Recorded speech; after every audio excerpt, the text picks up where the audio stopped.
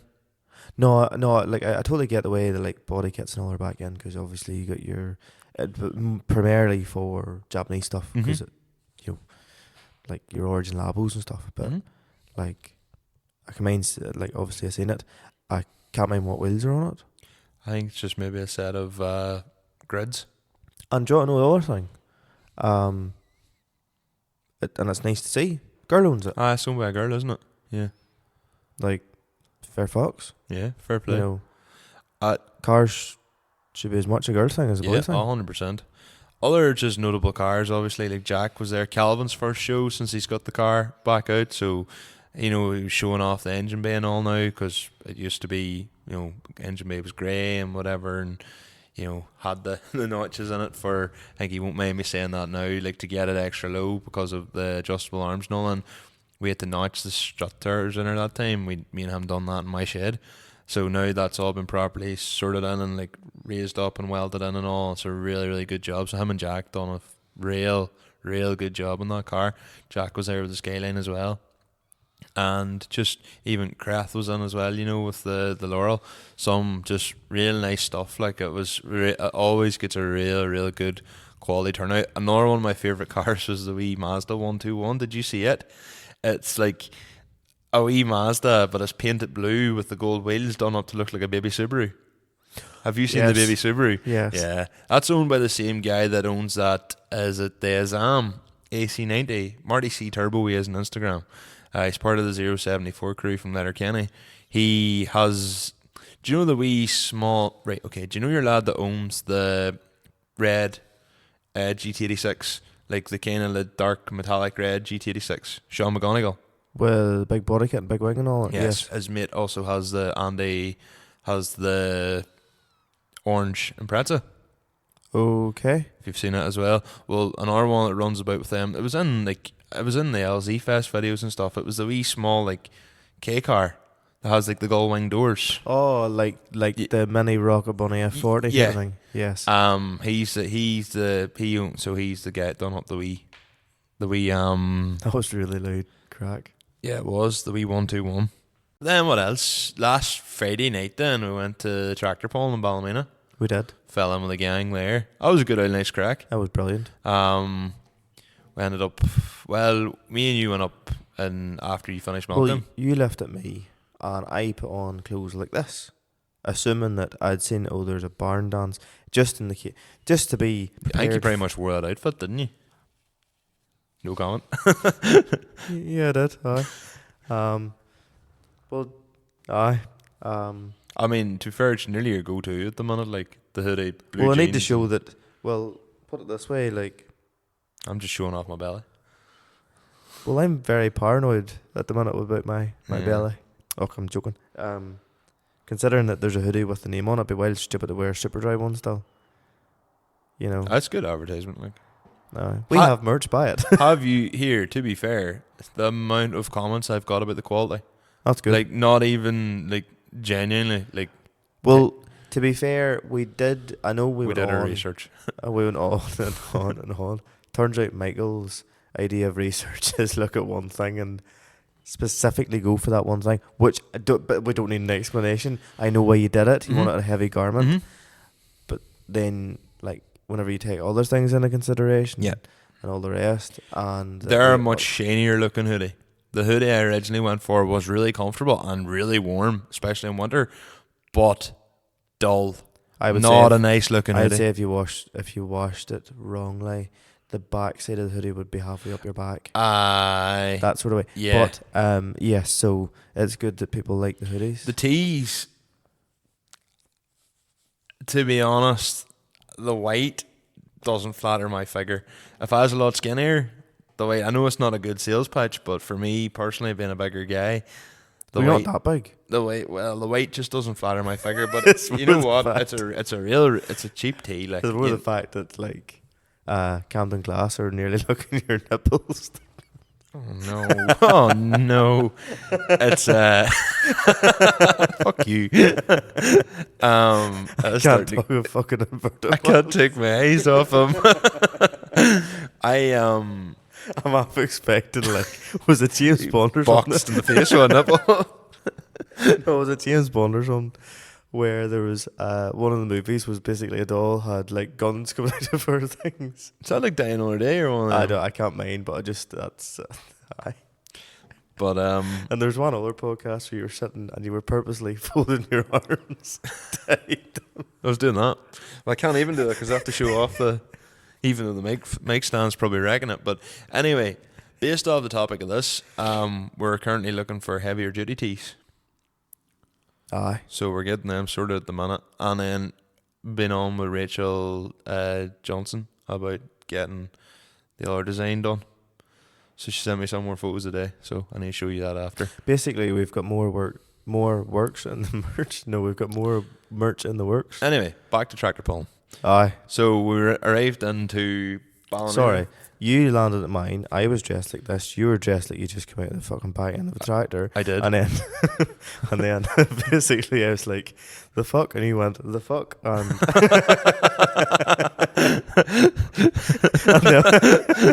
And to be fair, both of us were both dressed correctly. and then whatever, then I was like, why are you not? And then you went to me, because like I assumed that everybody's going to be working in tractors. And I was like, well, there's a barn dance on it. Fuck off, is there? And then whenever we got there, we were like, ah. And then it was like, oh, Amarok just goes everywhere. Happy days. Literally straight up onto the grass, jumped out of her. Best of luck. See you This is later. great. And then everybody thought she was a bin. You bar. Yeah. But aye. No, it was savage crack. Again, nice to meet more people because like I know why is there always so many fucking noises off that door? Because it's hanging. Fair enough. It's hanging. It's fucked. But yes, so If you haven't, we had to do an off take there. And we've come back in and we've kind of stumbled with the conversation. Fuck, we are shit at this when we do this late. No, it was good. You were saying it was good to meet people and all that there. Like, yeah, sorry, it was good to meet more folk in it. It's nice to be a part of something that's nothing to do with cars. yeah, It's a that different is Different group. Like, yeah, All same crack. Turns out most of them all were in the cars too, or are still in the cars, or appreciate it. But I like yeah. tractor pulling. I think Mad bastards in different ways. Yeah, tractor pulling's one of them things, right? Where, especially the farm class, because it's your conventional tractor. Don't get me wrong. Like I always said, yeah, I have no interest in big tractor pullers. And then we went to Pomeroy and we seen the big tractor pullers. Had you ever seen big tractor puller before? No, because I was always like, no, like fuck, I would rather see a fucking 180/90 go up, rather than a big tractor puller. And then you see the big tractor pullers and you go, oh shit, that's class. They're But- wheeling, and then yeah. it gets dark, and they're like, "Holy fuck! It the flames out." Yeah, it was a spectacle. Like that V10 Dutz, the Fortune with a V10 Dutz engine, like stuff like that, absolutely class. Like, and the smoke biling out of her, like. But the farm tractor stuff's good too and now we're into it. Although like the diffing and the drifting, I talk more about it than I could actually do it. But it's one of them things where, like, once you kind of know... Will you take that long to talk about it because you described every individual syllable in the words? Yeah. That's a good storytelling. It's like... It was on and then unbelievable, or it was class, real. or it was deadly. Well, to be fair, glad you've got me down to a T, but anyway. It's just you do spend enough time listening to me, like... But it's like one of them things where whenever you actually know about it, like, I can see why people will go tractor pulling, like, meh, whatever. Why would people be like that, Michael? Well, it's literally pulling a sled. It's not like, it's not like, it's like silage, where there's a lot of commotion and stuff. Like, it's boys laying up pulling a sled. I can see how people from an outside perspective would go, it's just a boy pulling a sled. But once you know about it and like, the weight classes and what people are doing and, like, Drawbar heights. Andrew Morton's very, very big in his drawbar heights. Don't get in his fucking blacklist for that, folks. I can attest to that. Like, once you know all that sort of caper and, like, what gears to choose and all that, has to be 500 mil. Has to be 500 mil. Doesn't like anything smaller. No, or anything bigger. Oof. But just a sweet spot. It's a sweet spot. But it's one of them things, like, once you know all them variables, it makes it really, really interesting to watch. And it would surprise you, like, what tractors can compete with what tractors. Like, even there, I know it was only really messing about that Friday night. Like, it was, even for us to, like, land out, and then I was like, I'm just going to dander across the track here, because you knew, like, we knew Barry running it. Like, Barry was, and, like, Aaron Conor was on the back of the actual sled himself, like, and everybody else that we know was walking about, so it's just dandering about the place. And I guess it was kind of nice to sort of have that free rein to walk about. Whereas I decided to have a night on the beer. Yes. The 3 tins of beer. The cider, sorry. You're making yourself sound cooler than you actually are here, like. Calm down. Anybody can judge me drinking copper if they want to. Well, you fucked off every opportunity. It's just me and Sean McGonigal hanging out the back of Andrew Morton's tractor. I got chatting away to... Well, we were chatting to Hugh Barr, and... Well, Taylor Jackson and Dylan Jackson were there as well. Yes. I've Taylor to shout out in a bit. And also Hugh's younger sister or older sister. Caroline not older than... I have a fucking clue, hey. Well, Caroline, if you're older and look, Conor thinks you look younger, take the compliment and run.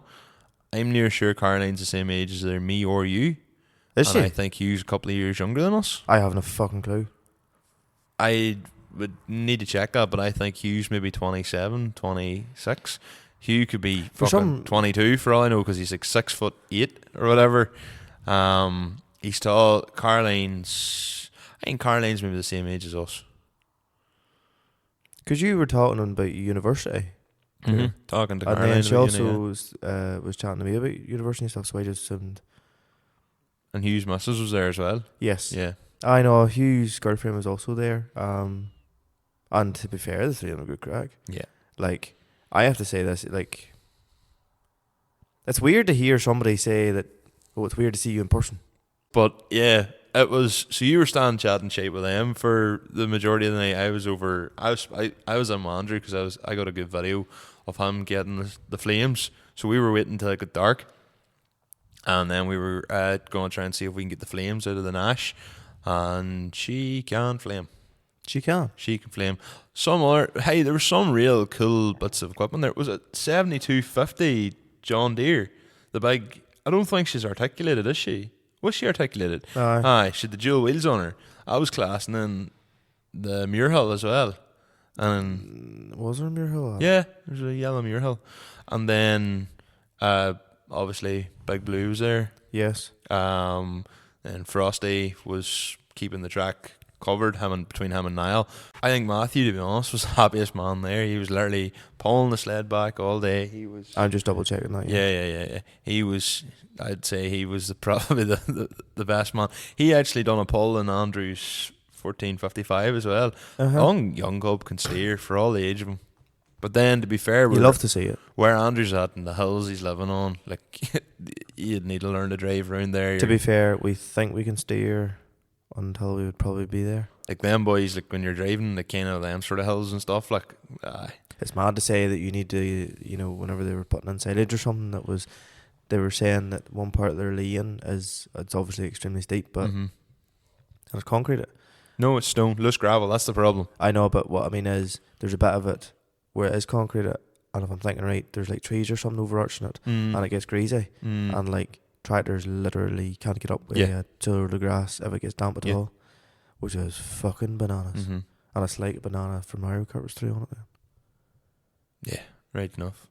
But it was good. Like, we're chatting with Barry and all at the end, and like even the whole lot of us standing at the end having the crack for a while. Like, which is mad that we were there to 12:30.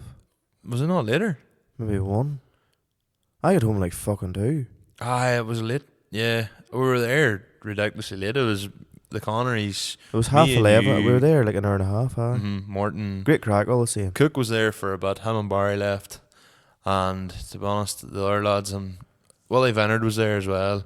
And Alan Murphy was there for a while too. Yes, first time meeting Alan. There's a couple of others, but I'm not sure of their names.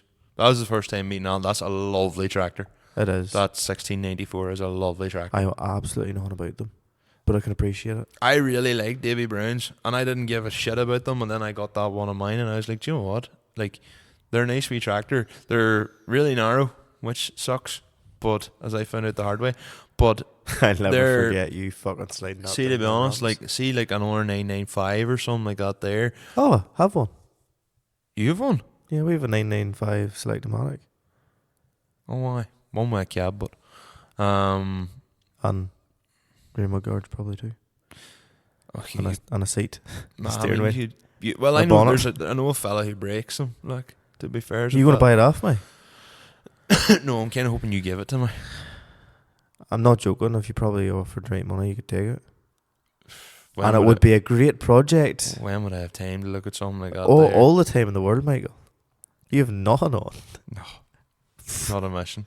One more thing then before we move on to the main topic. I met up with one of the listeners there. Who? It was Porrig Leonard.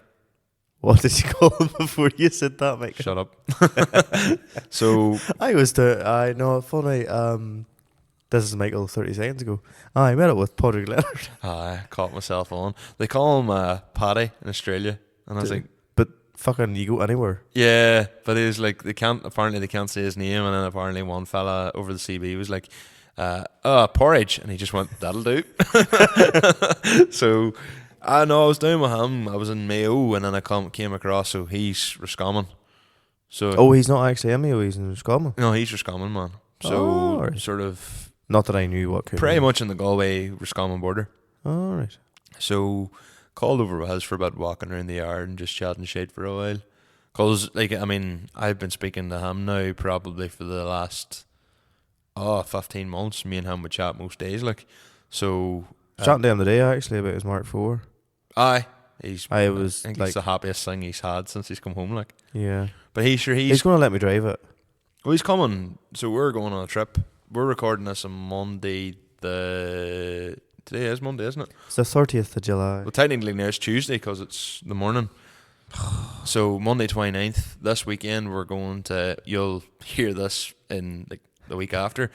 You'll hear this in nearly 3 weeks. Yeah, we're going to Ahiol Vintage Silage Day. Is that not how you say it? Ahiol. That's what Jack Wilson at Cheetah Racing told me. It just sounds like you're saying it. Asshole. So after diverting off tangent, I was originally going to talk about tractor pulling and say how this would be great to pull in, and then ended up going off on a tangent to talk about Porrig Leonard. Back onto the original course, which we were talking about tractor pulling. It's a good way of bringing in this week's guest.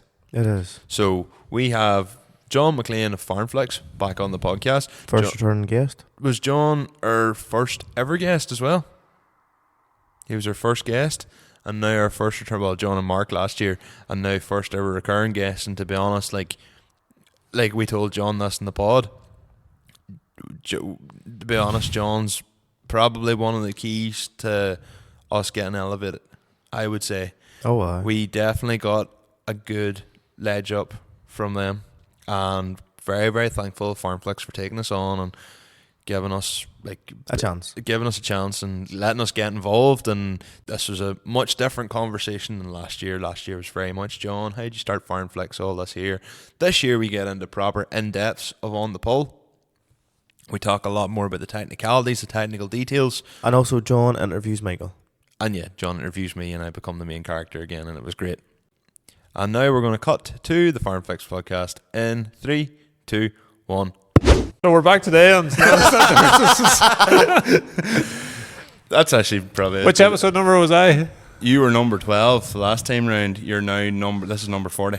Well, where are we at now relative to where we were then? Not a whole lot further. No.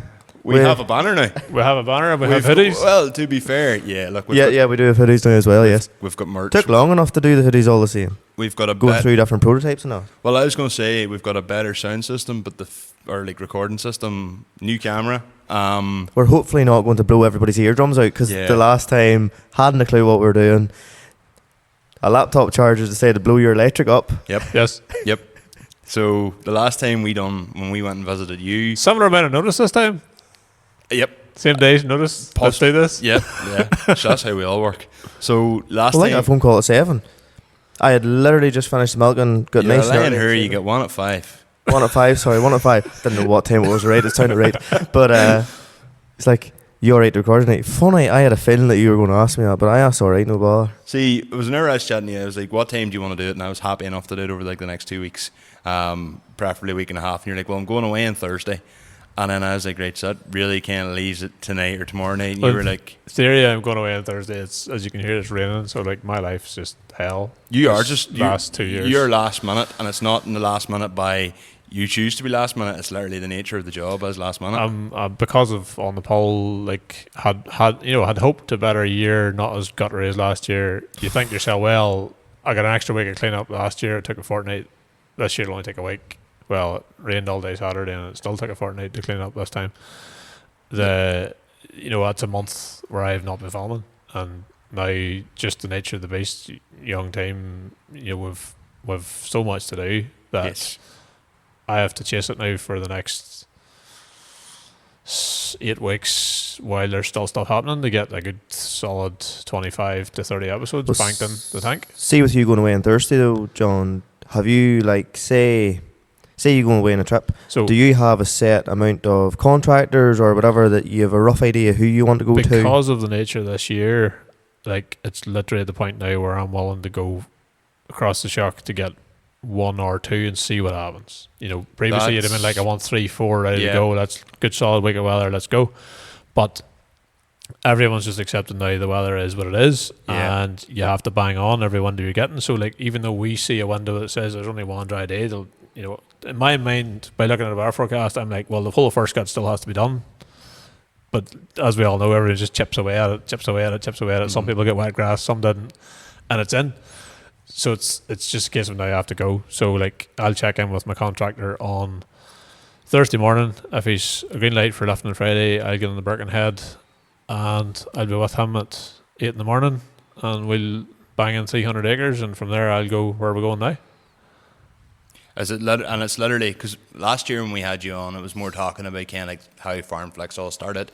There's obviously no point in rehashing that. We talked about On the Pull last year as well. We're not going to talk about last year's On the Pull, obviously. We might, but we're probably going to talk more about this year's On the Pull, I'd like to think. But I suppose maybe people, you're back on again now. You're the first recurring guest. First recurring guest. Yes, okay. So... I was going to congratulate you that you're at episode 40, because I've seen the stuff online where if you think that you get past episode 21, you're in the top 1% or something, isn't it? I don't know. I recently looked up to see just the top. for survival's sake. I'd be happy with the top 100% for me. Apparently, once you get to episode 21, because you're not the only person that actually said this, once you get to episode 21, supposedly that means you have developed a routine and developed a habit, and you kind of become on to the. Yeah, I wouldn't say trending, and I don't know if it's the top whatever, but yeah, you kind of mean you've actually got a bit of a following, and it kind of bumps you up a bit then and pushes you out a bit more because you've kind of somewhat established yourself. I say established very lightly, but you know what I mean. It's either that or we're just thrown. I'm thrown. I'm very thrown. Or you just really enjoy each other's company? Well, that too, yeah. well, like we got a question Conor there. just likes being shouted at. We got a question Friday night there past, and it was, so how did you end up doing this? I was going to say, how long has the romance been alive? 10 years at least, anyway. He hasn't got down one knee yet to me yet. Please don't. Please don't. Haven't even done that to the missus yet, so please don't. Anyway, right. Are you having a wee heart attack or something? You alright? Just keep going. Are you okay? Yes, I'm fine. You're bright fucking red. Probably am too myself. I forgot what we were talking about. You asked us the romance. John said about the romance, and then I we were know. talking about 10 Friday night. years. And then School? Or No. After school? after school. Funny enough. Funny. Car meet? Don't actually know where actually Friends in common. friends in common, and then just from it. Do you know what the best buzz? The whole the whole team for my wedding, we're all in the same year at school. His year. So my cousin, Conor, and James, who made the engine table, are all like my groom's team, and they were all in the same year at school. I sat beside James for a long time in biology. Yeah, and He you did were well, I didn't. and then you're in my cousin's form class for the True. first. Yeah, so like, I'm the outsider at my own wedding, Yes. so it worked that one out. But yeah, 10 years. You were saying about Friday. But on Friday it was, we were asked, it was, Hugh Barr asked us, like, how did it actually come about? And I just said, well, or no, you had said to him, well, like, Conor just came round to the yard and was having the crack and all, and he's just a reliable friend. And I was like, I was stupid enough just to go in front of a microphone, and that's it. It's literally what happened, because we'd talked about it. I had actually started doing a podcast with someone else, and just the way things worked, we just never, two of us always flat out just never got a chance to work together, whereas Conor was always at mine. Me and Conor were talking about it, and I was like, originally I was kind of like, what do we think here? Because Conor, obviously, like, I had the car and all this here, and was sort of a bit more known and all that there, and I was like, right, whenever Conor then come along, Mr. Ego here. I'll probably add all this out. And I was like, whenever Conor come along, I was like, right, well, how do I bring Conor up? And one of the things I've actually kind of I've been reared well, hey. do you know what? One of the things I've loved, genuinely noticing the whole time when we've been doing this, is because, like, with me having the cars and all that, people would have known me a bit more. People now coming up to you at shows, and I said this to you like last year, people would walk up to you and go, well, Conor, what's the crack? You know, and people But would they end up then doing it know, at a food court and in some random town in the shop. And I I'm never in my know what own to say wheel. in them scenarios where the Neither do- stranger walks up to you and neither do goes, I. I'm just in a dream "How's it world, going?" and you're sort of like, If they would only just ask you a question, then you can answer it. so, yeah, we were And something just slightly beyond how's the 7, 8, 10, something a little bit more difficult to answer. we were at a tractor run there. Sorry, we were supposed to be at a tractor run. well, hold on. So that morning, I goes to the old fella. You're not lifting today. This was the Saturday. Yeah, sorry. No, don't think it. You're not using the tractor for winners. No, I wouldn't need it for winners. Try to go to the tractor run. I messaged the fella that was organise it. I'll be able to come. Much money is it, whatever. And as I was just about to jump into the steps of her, clothes change and all the rest to go, she was pegging. I had no time to wash her. I was like, I don't care if they judge me or whatever, but it'd be wild bad, son, if you went to that tractor run and there's grass going in. So there is grass going in. Well, I'm hardly going to not when it's good dry day. So I'll not. You just please just cut grass at will, like if today's a dry day, I'll just bang on Honestly, 20 the acres. first cut was a pantomime. Like, The first cut was pantomime. are we going to cut? Are we not going to cut? Rory, literally, your contractor on the road, literally going to cut the next few fields. No, don't be cutting. Come left. So basically, what they were told whenever they were cutting it that evening, look, we'll not be left until about dinner time, 5, 6 o'clock. The following morning at 7. Now, bear in mind, the fella that was mowing, all his crew would be going to their day jobs then. And got to 7 o'clock the following morning. You give him a shout and say wanting to start the lift about 11. Bear in mind, he told all his drivers to go to work. So I messaged him, right, don't go and mow that bit of ground there. You know, could be a bit wet or whatever. But I were going to lift about 11 or 12. Then it came into my head, the fella that mowed was going to work today. I was like, I know, sure, he's going to work today, and he's the fella that would drive the shovel.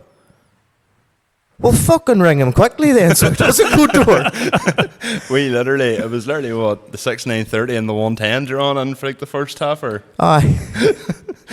And we had no shovel man, and we thought we were going to be an hour without a shovel man. Now, bear in mind, Rory drives the harvester on a bit. Yep. There was a good crop on it, 50-foot rows. There was 5 solid roads of grass in the pit, which in any pit's going to look a brave bit of grass. And James then came down, and I was like, I have never been as glad to see a grape in front of a shovel in my life. Just to start trying and clear this away. This is the vet, by the way. Well, yes, that's the bet. This is the vet. And bear in mind, I drove your tractor down for a load just for the crack. And got out of her very quickly after that. But it was the fact that Not a fan of the Fiat, no? I was tipping her up. It's just a workout. No, well, yes, that, but I was tipping her up, and then the other fellow was like, the back door's not open. Bear in mind, he had drove to Ards the night before to get a trailer. Yeah, literally. And all my dad was saying, what scrap has that Scully boy bought? It's the same as my other Fraser trailer. You have to tap. Is she the wires in the side of her? Yeah. Like, Yes. they You're break more or all the less- time, yeah. You're vertical before that tail door's opening. Like there was once or twice where you do feel the back. You hear like a bang as the door opens, and it's like, ooh. I never remember the opening with a bang, though. The nature of the hinge point, they always stay shut, but Mine always felt they shouldn't open them with a bang, but it was like whenever the load of grass went up, there was one or two in the whole time where you just felt it in the back end of the tractor. And I was like, I don't know whether maybe you've reached this point of momentum where the grass is starting to pile against the back door, and then it finally opens and comes out harder. So why did you decide to buy a Fraser? Quite simply, I just love them. I think they're absolutely class. I have always... You know you haven't side filled much grass. I would side filled with that, sure, they're there. So I call the canopy at the back a splash plate. As soon as you miss that back door, it's just like a splash plate. It goes everywhere. Well, I did And actually then say you have to, if you're working with an FX, it's like instead of the spout being down, it's tilted, Yes. and you're actually well forward. Yes. You have to actually let the FX man put the spout back to try and get the back corner of her filled. Yes. It's, they didn't age well, I did it. shall we say. Tin as well didn't age well in the No, leather. tin didn't age well on them. I don't know, I always loved Fraser trailers. Like whenever Dad was living, we always had Fraser trailers. And whenever the big Frasers were about, like 12 ton was a big Fraser at the time. Yeah. Like I was like, these are class. And the next thing, the Canes started coming around here. But before that, like if you had the bigger Fraser, like remember age 6 seeing these big Frasers and being like, this is unreal. Like, and I just always said that a Fiat tractor Fraser trailer was like my dynamic combo. Everybody kind of has like, you know, 8340 and a Cane or whatever. Like everybody has their own favourites. And for me, it was always Fiat trailer or Fiat tractor, Fraser trailer. And so whenever I've been eyeing them up, I'm not joking, for about 7 years, and finally seen this one and was like, do you know what, that's good money. And then it was not the first time I've driven a stupid distance to go get a trailer, like, so, and I was like, that's good money. You take the bore and left it, no? Don't give the fucker ideas. Would you? I remember going with my father we took, we got a boy to come with a Land Rover to help us, so we went and lifted the Donnelly Tillers. One of the Donnelly Tillers away down in, back in home or somewhere, whenever we bought it second hand, trailed it home with a Land Rover. But back then, you probably got away with that sort of stuff. What do you mean? Traffic branch. Back then. I remember You're talking like it was the 1900s. well, I'm probably talking the early 2000s. Did your Fraser have lights when you came home? Did my Fraser have lights? Yeah. Oh, aye. All right. It was actually Very being used flash. whenever you went and lifted it. Yeah. to be fair. Fair enough. It's, yeah, like it was. I know nothing about your Fraser. I'm just making assumptions.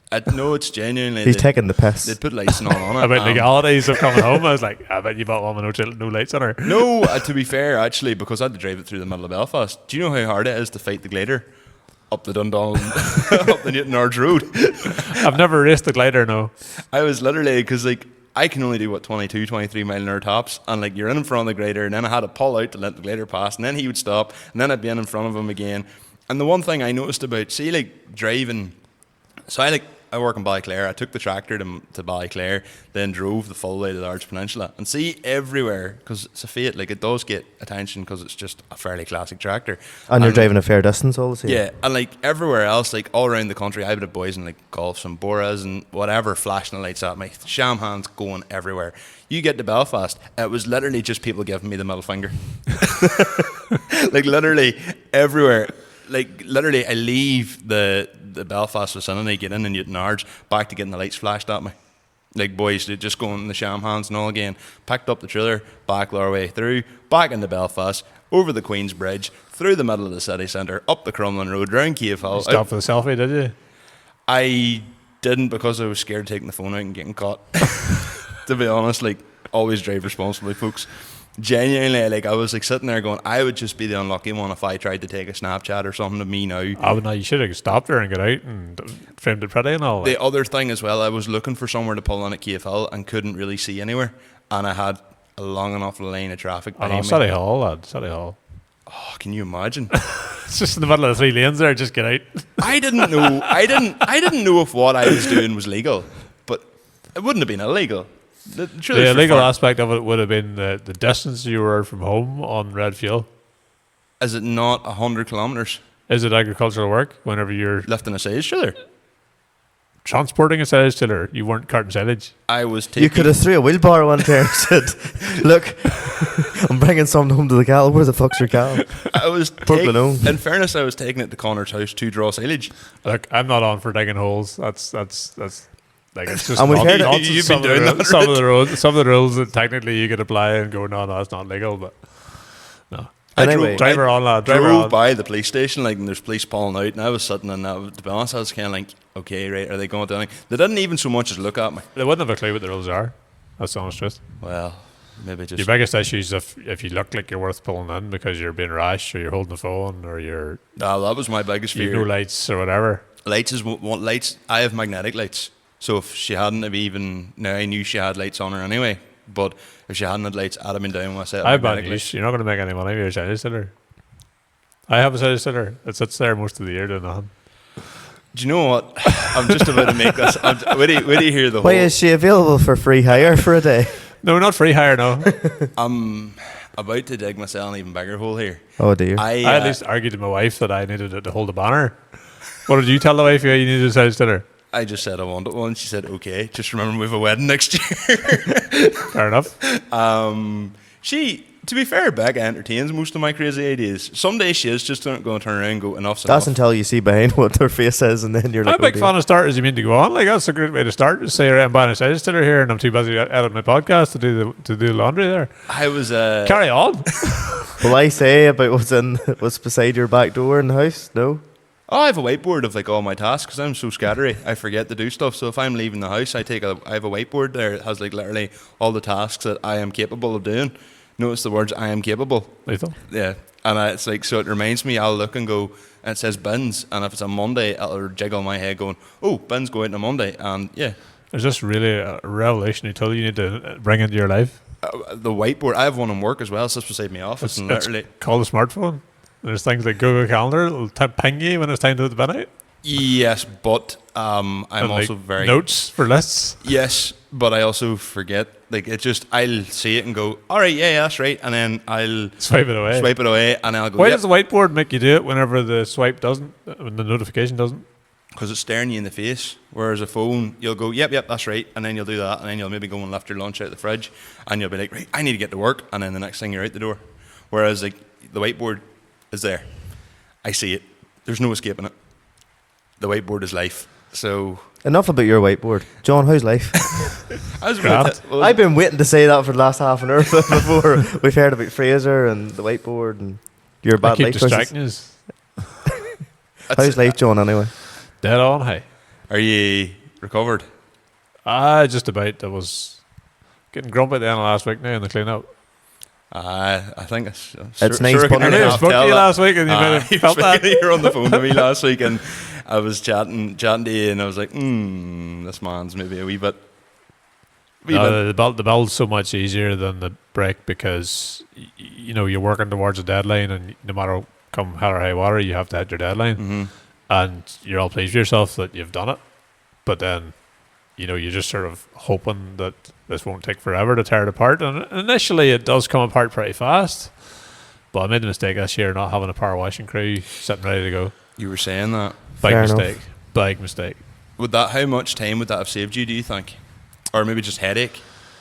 It's partly physical. It's the biggest workout I've had in a long time. And part of it was last year, because it was so wet, we had so many mats. Like, physically, it would have took me a week just to do the mats last year. So I had to get a crew in, whereas this time, budget-wise, we were sort of hedging our bets in terms of I had this big bill coming if I get a dirty grandstand, so I put some mats down in the hope that, kick some dirt off on the mats before we get to the stairwells, before we get up onto the grandstand, if we have a wet day. So not as many, and with that, sort of the grandstand had to be done by the time it was been broke down. So instead of last year they broke like the next day, it was ripped out on the Sunday. This time it was ripped out on the Monday just because of their own logistics. I had that extra day, but because I had took in to wash it, I was like, well, I've started now, and sure, I've only got 100 mats to wash. Sure, I might as well do it myself now. I have the washing all set up for it. And then you're 10 mats into your 100, and you're like, yep, why am I washing mats? And then I remembered, it's like, well, we bought mats for the floor of our own our own dome, our own show stand that we're taking to the playing match. It's like, I had to wash them too. I suppose right enough. And then take into washing the chillers, and you sort of dawns after you wash the first chiller, you're like, these things are real dirt catchers. Every eye that catches for a strap is a dirt catcher. Every reel that holds a block is a dirt catcher. The dirt comes out from below the reels. Every time you hit it a different way, the dirt reappears. And those chillers don't tip. No. So it's not even you can jack it up. They're just so much easier to wash when they're flat, but they're actually still sitting with blocks on them. We just, whatever 2 or 4 blocks was on them, I just sawed it, I'll wash them and get them off on site with the majority of it, because most of there shouldn't really be a lot of dirt in below them blocks, because just the nature of it. Yep. Most of it goes up around the arches, and you've every flipping runner had to be blew out with a power washer and so on. That is grim. It was nearly as rough washing the chillers as the grandstand. Yeah. Well, we'll take it back then to the start. So last year we just kind of talked about on the poll and talked about the event itself. This year, I suppose we could, again, to avoid rehashing everything, we could talk about a bit more in nitty gritty. Like, what actually goes into organising on the poll? Like, because it's a month of your life, it's 6 months of Mark's. It's more than a month of my life, in the sense that the month of my life is the physical, no distractions, 2 weeks build, 2 weeks break. Okay, yeah. The rest of the year, yes, Mark's devoted to organising logistics, but logistics has a question. It's like, yes, what do you want to do there? What do you want to do this? How do you want to do that? We shouldn't do this. We shouldn't do that. And then because Pamela loves to be Pamela, Pamela's your wife. Yes, yep. we're trying to grow the thing, push the thing on. There is funding out there from various councils, and that's been a whole massive learning curve. So, like last year, because we had a clear deficit, Ontario Council funds you some money if you're running in a deficit, which is a strange set of rules that you have to run a show at a loss to actually get some support. So, why would you ever plan to run your event at a loss? Don't know. But every council has their own rules. So, like a different council, different set of rules, you might not have that. Anyway, she wanted to find some funding to help us to grow the thing, because everything just costs a fortune. Yes. And that approach to tourism aspect of that, rather than going to the council level, the theory was, well, tourism NI, we're bringing people into the north. We're a media company promoting the north, an event in the north, far and wide. Theory, it's we're 2 natural partners, but whether it's funding at lack of government level here and things have been cut, or where it's just a downturn in the economy, things have been cut. I think there's different tiers, and there was budget levels that we would have qualified for last year, but that funding is no longer available. So to try and hit the next threshold, you had to have 10,000 people on site. Oh.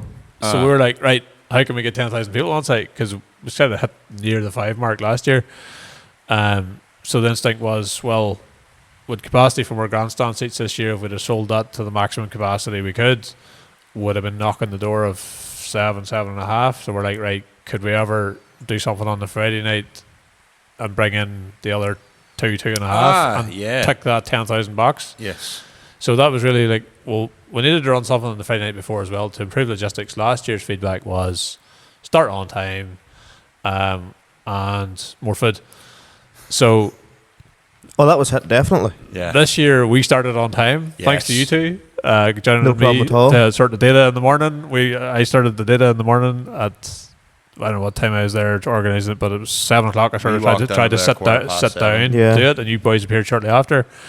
And between fielding the odd question, we sat and we turned our way through it, market it all well prepped, that it wasn't that hard for us to get the parents sorted. Yeah. But with 10 minutes to spare, we climbed on the stage and we were good to go. It was literally to the wire. Like I couldn't believe that we only had 10 minutes left. Because realistically, somebody dropped out. Somebody dynoed. Yeah. Oh, my We had to fight tractors. 3 tractors that were lying down in the lorry park that drivers hadn't showed up for That's and whatnot. right. Yeah. So we were sitting there going like, are Just- they going to like be it was here? like, are we bothering running these tractors or not? Well, they're here. We might as well try and get them in. Make And to be phone fair, the calls. community pulled through. Yes. And other people were more than happy to go and run and Like, get them. my perspective on it is, if some man has gone to the effort of getting a lorry and getting the tractors anywhere near hand, yes, ideally they didn't ignore my messages that you had to be on site on time, get your briefings and all that. Ideal world, they would make it life easy for us, but in the situation that they made the effort to get there, we try to make sure they get up the track. Yeah. I definitely noticed though this year was like sitting in like even like familiar faces coming up and speaking to us like, and we were all sitting like in big bundles of stress, but it was actually like people coming in and the drivers. I think there was a lot more just chill because a lot of boys had left their tractors in the night before and they just really were like, right, we're here, we're in good enough time, we're not queued out, we're just sitting waiting. So that was the part of the Friday. The goal with the Friday night for me was get some tractors on site. Yeah. To have them there, that there's less pressure on the registration the next morning, and we That did was a achieve class that. act, That like, was fantastic. The dyno especially in the Friday night was unreal.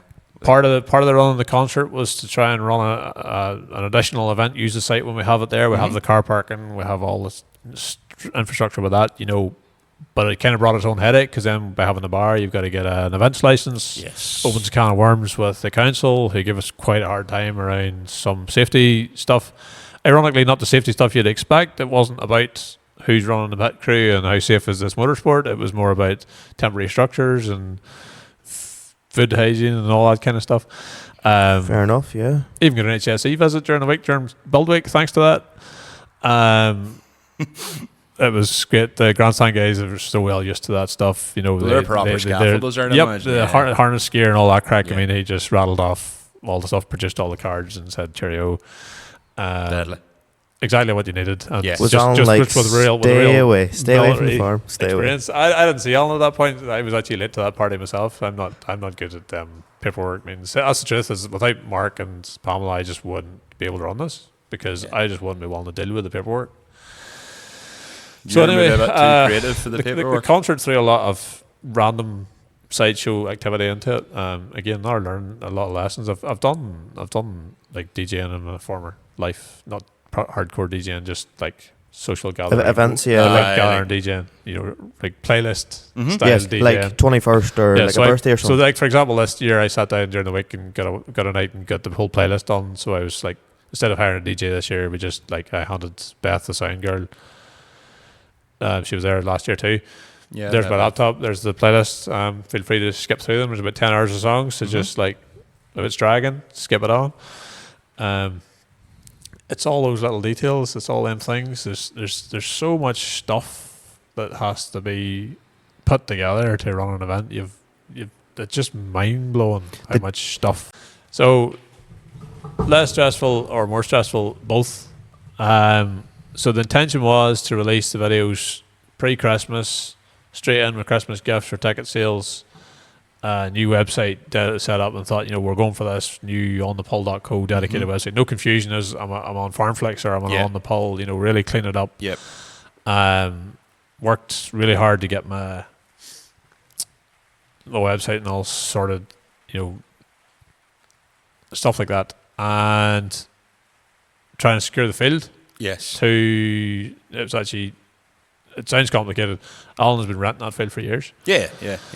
So we had a permission to run last year, no problem. And the first year we ran it in 19. So then, if me thinking ahead is like logistics, last year's big nightmare was humping all the stuff out of Alan's yard with the trucks. Yep. The trucks, you're talking about 10 HGV deliveries to get it all built. So how can I get these trucks in the field? You're looking at track matting again, costs a fortune, all that stuff. What do we do?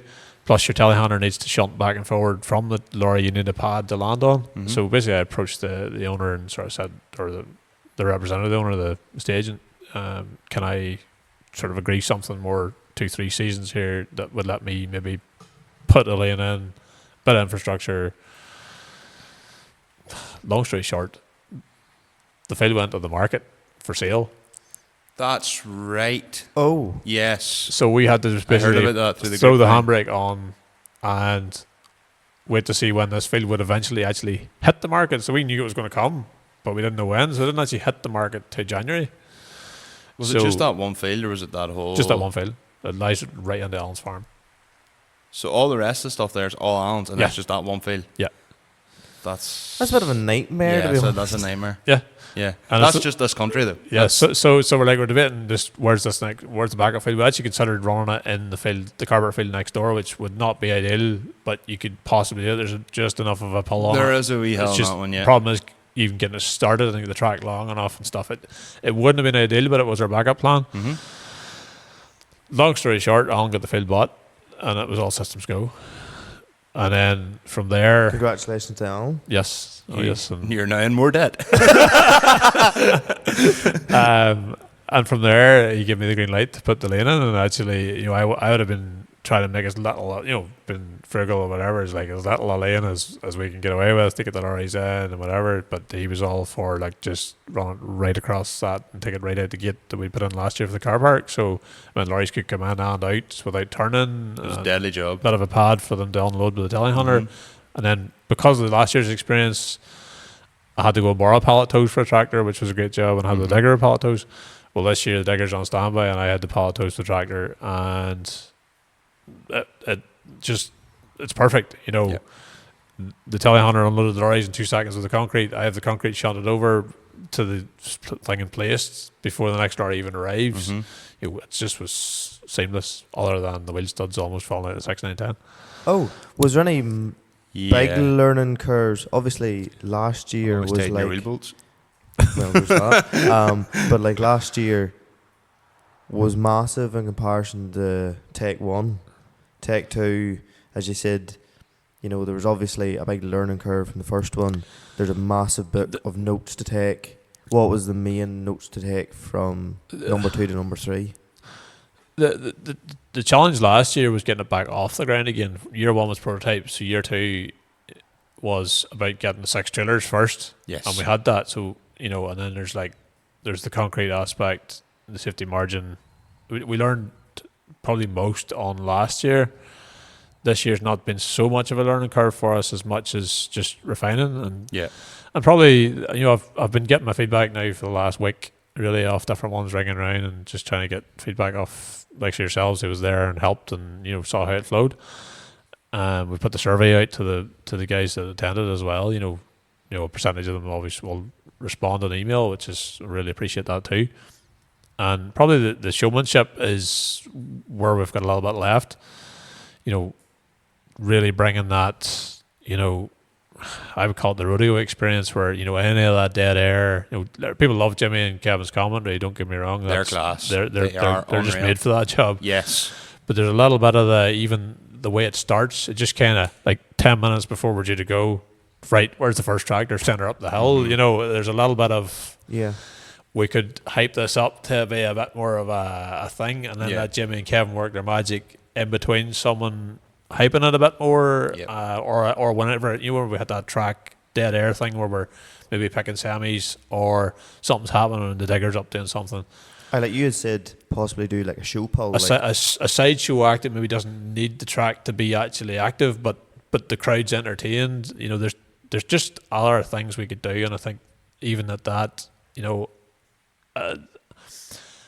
there is no bounds to the creativity. There's no bounds to how much better we can make this show. Because nobody's done anything like it. The physical constraints are entirely around the site and the finances behind it. And the weather. I fully had intended to have a big screen this year. Finances just didn't allow it. I know the big screen was like the one thing. Sorry, go Is on that ahead, for you're- spectators? Or is Well, that, initially it was, so the dream was to have it for the spectators to be showing results and showing, you know, actually live feed off the track, that if you can't see the bottom of the hill, you at least can see who got off the line the best, and then they'll pop up in the box in front of you. But even at that, it's like, well, which side of the track do you put the screen on? Where do you place the track? Where do you place the screen relative to the track? Yes. There's logistical questions about that. Could you live stream from a drone? see the The drone only wasn't in the air because of the rain the whole time. Michael, yeah. I would, the only thing that I heard now, Gemma, the girlfriend, her parents were up at mine. We went for dinner yesterday, and like her father and his friend went to it, and again, because I had basically hyped it up a bit, saying it was a great day's crack, thanks very much. and he said the only thing, or one of the main things, was when the weather did come bad, and obviously, you know, not everybody was going to be prepared for it. Yeah. They had to go into the beer tent for shelter. The beer tent wouldn't hold everybody. They didn't have a clue what was going on because there's no sort of, So there's no way of viewing it. some people said they would like more dry cover, but that beer tent is, with a floor on it for the concert, is thousands. Yeah, It's not hundreds. It's thousands. Yeah. And it doesn't hold. The limit on the license for the event was 1,000 people inside that. That's your safety regs. It Yes. doesn't allow more than 1,000 people inside that tent. Yes. So you can imagine if I was to multiply that by 5 to hold my entire site capacity, that if it happened to rain, like, that's what I mean by budget. Yeah, we can do anything. We can have dry cover for everybody. We can have big screens. It's amazing. We can do all of these things. But you look at the gate price on an event and you think, oh, look at the money they're making. the only thing now it would take away from the spectators on the day, but the likes of your live stream, if you had a pay-per-view, So the question is this a niche, or is this something people actually want to watch in a live stream? You know, I've had that pitched to me that we should be live streaming it, and Do you pay to watch the drifting on the live stream? I used to, yes, But why do you not anymore? because it's free. If it was, And it's and like this. If it's something you're interested in, how long? tenner- How long do you sit down to watch it? well, with farming constraints, if I didn't have them, I would watch the majority of it. Yes, the likes of your event, as you said to us at the start, you started watching Farmflix at the very start. You know, your early adopters. Yeah. You didn't need to do the sell to us. Yeah, you know, the sort of words thing. you said to us. at the time. Whereas, you know, like I Adrian Tugwell, obviously big effort coming over from England. my argument to the live streaming thing would be for it is, you know, there's a lot of people who will never make the trek to come and witness this in the flesh, and Yes. whether they're in a tractor cab or they're in the house, doesn't really matter. They could watch it in real time. Yes. I have no idea what the capacity of that is, but you're bringing in a whole other layer of technical challenge right away. Even with a big screen, it's the same Yes. problem. Is you've got to feed it with the feed, so you've got to have that 2-3 sources, your results table, blah blah blah blah blah, and someone mixing that, and then the technical stream up out of the site. So you're hiring a lot of hardware just to facilitate that. Yeah, and not actually knowing what your market's even going to be, because you Correct. won't be able to tell that until the day, pretty much. That's a lottery. But what, you know, where my head would go is, yes, if I was doing a big screen now, I wouldn't put it down trackside. I'd put it up in the food area, and I would let people that want to just have a day, social day, Yeah, Yes. I'd be inclined You know, to agree with you. like hang that. out Drift around the Masters, bar yeah, a bit Drift more, Masters. maybe come down just for the finals or whatever, that they could have a good day. When we done, I think I was explaining this to you on the phone actually, John, whenever we went to, well, it was LZ Fest as well, so the drifting, where we follow the drifting as well, and we went down to watch it in Mondello, and the first year of LZ Fest, they like absolutely oversold on tickets, like too many, and basically it was like 10 people deep in the track. The first year there was roughly 15,000 people there. They broke the website of the actual event. Yes. Trying to get on. For It was people trying to get tickets mental. and that. So there's very little chance you're going to get grandstand seat to watch it. You need it to be, if you want the grandstand seats sold out like that, the website crashed on me and I missed the grandstand tickets. So I was raging about that. And then we got the same tickets as everybody else saying, but the problem is if you wanted to watch the drift action, What price is a grandstand seat to watch the drifting, About €55 £55 or so. and why is it worth that? because you get a seat and you get to actually see the action. But it's like if you're mad into seeing Man United or you're mad into seeing Arsenal or Liverpool, Yeah. you'll pay to see them Yeah. So to get the live experience. I'm being a bit contrarian here when I ask that question. If you can't make the trek, like I can't go to Old Trafford all the time. Yeah. But I'll happily pay for Sky Sports to watch it at home. Right. Okay. That's a good argument for your live stream. Your problem is you're following a hardcore following of a team yes, there. Mm-hmm. But you know you're following from your videos and your subscribers. To me, it's a very logical thing for us just to stream it straight on the Farmflix platform. And if you're a member, you get it. And if you don't, True. you don't. So it's a very easy, like, just buy membership for a month and you'll be able to like watch it. Yeah. I'm not ready for that yet. It's just too Fair soon in our evolution of the event. Okay. But in reality, probably most of what we're talking about, if you haven't been to the event, it's like these are all technical things. It's like, is it interesting? I don't know. It's like, does anybody actually care whether you can live stream this or not? I want to kind of bring the conversation back. You were saying about the grandstands and stuff, and you kind of asked the question and we kind of moved off topic a bit. The grandstands, the reason for the drift in the grandstands is you're guaranteed a seat and you're guaranteed to watch the action. I now won't go to, like, if Driftmasters come up and I missed a grandstand ticket, I would still probably go, but I'd be absolutely furious. Like, I'd be raging. Like, I am trying to get the grandstand tickets immediately because for me it just makes the event so much better. It's just a show, like, you're there to see a spectacle. Yeah. So pay the extra. In my head, I'm like, right, if I'm standing at the side of the rail, as I have done in the past, and I'm trying to, like, so standing on my toes to see, pardon me, over someone's head, to see a car go sideways around and see who's chased who or whatever. Yeah. And then I can just sit there and actually see it. The grandstand wins every time.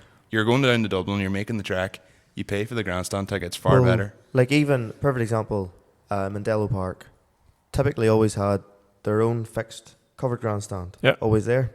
And then they had one uncovered, usually around the pit area sort of thing. You did decent viewing. We were there last year and sat there.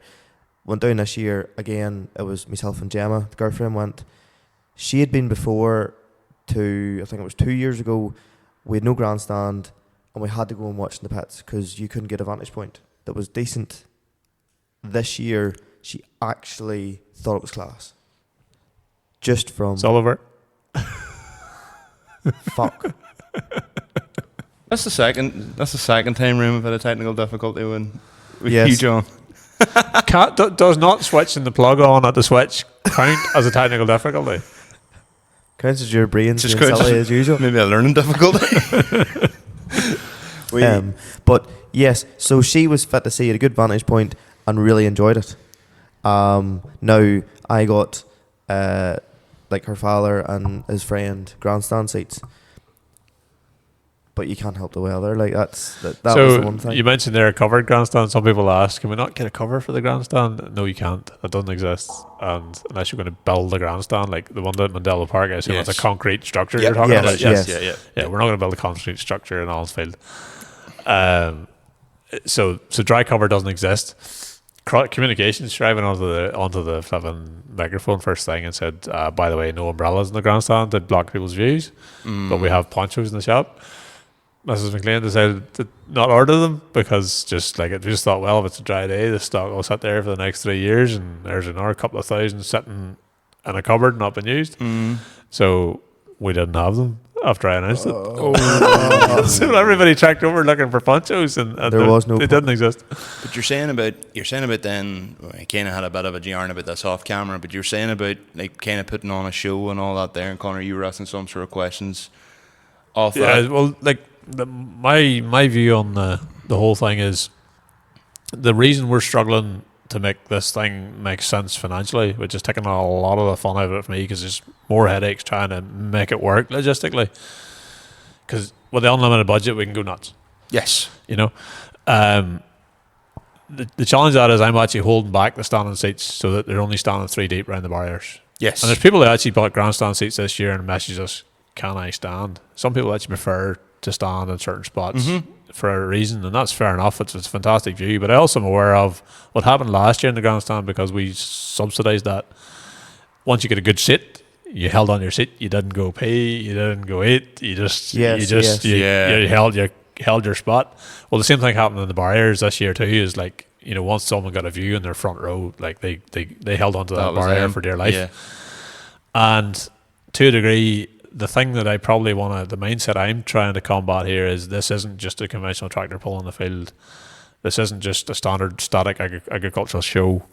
This is a show. This is like you've paid to watch action, just like you guys pay to watch the drifting. Yes. So your grandstand seat has value. It is 100%. a guaranteed view. It's getting weight off your feet. And Yep. this year we did allocate and seating for the reason that you wouldn't have to be protecting your seat for grim death the whole day. You could actually go and enjoy yourself if there was a break or whatever. You didn't want to lose your spot. I think there was no issues there that way at all. So, like, I am very tempted to let the standing go nuts and I just fill the place and have the big screen that you can't see. So be it.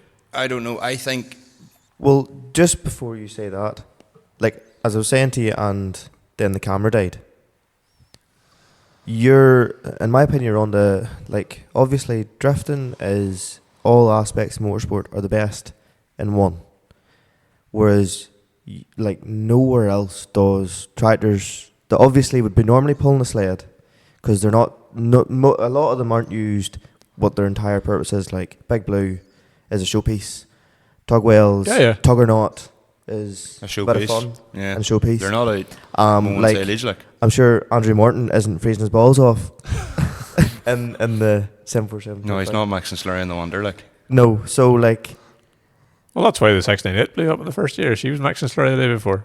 oh, Who's 698? That The notorious one, the one, like the two-wheel the drive one? cabless. You're joking me. Yeah, he was mixing slurry that the day before. Was he doing it to open her out? Part of the reason he kicked her. Seriously? Oh, yeah, she must have warned a wee bit or something. I think maybe the day before he sort of handed that when we were chatting to him. And I don't know. Nobody knows why she lay down, but obviously that's a new engine since, you know. Sharp tractor. you've obviously reek, noise, and yes, it rained a bit, so you had lots of spinning, gorn, and just pure But that's crack. what you want to see. You Like- want to like, see I someone I understand the the safety side of things. Like, but hand on heart, like, it was going to be a show either way. So Yes. it was a show this year because it got so slippy. Yeah. It would have been a show if it had been dry because it would have been fast and tight racing. You know, it still would have been good either way.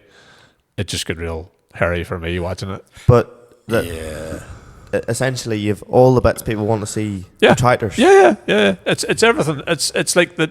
We were oversubscribed with tractors this year, thanks to last year's. You know, it's been a good show, good event, with no issues going where we're getting tractors from. You know, possibly given that conditions meant we ran slow, we probably had an hour and a half longer than we should have been. Maybe we should only be running 80 tractors instead of 100 just to have the day that bit tighter. But that said, the crowd stood on and enjoyed what they saw. You know, those tractors were all handpicked. Yes. There was no, like, we need 7 John Deere R Series and, you know, 6 TMs.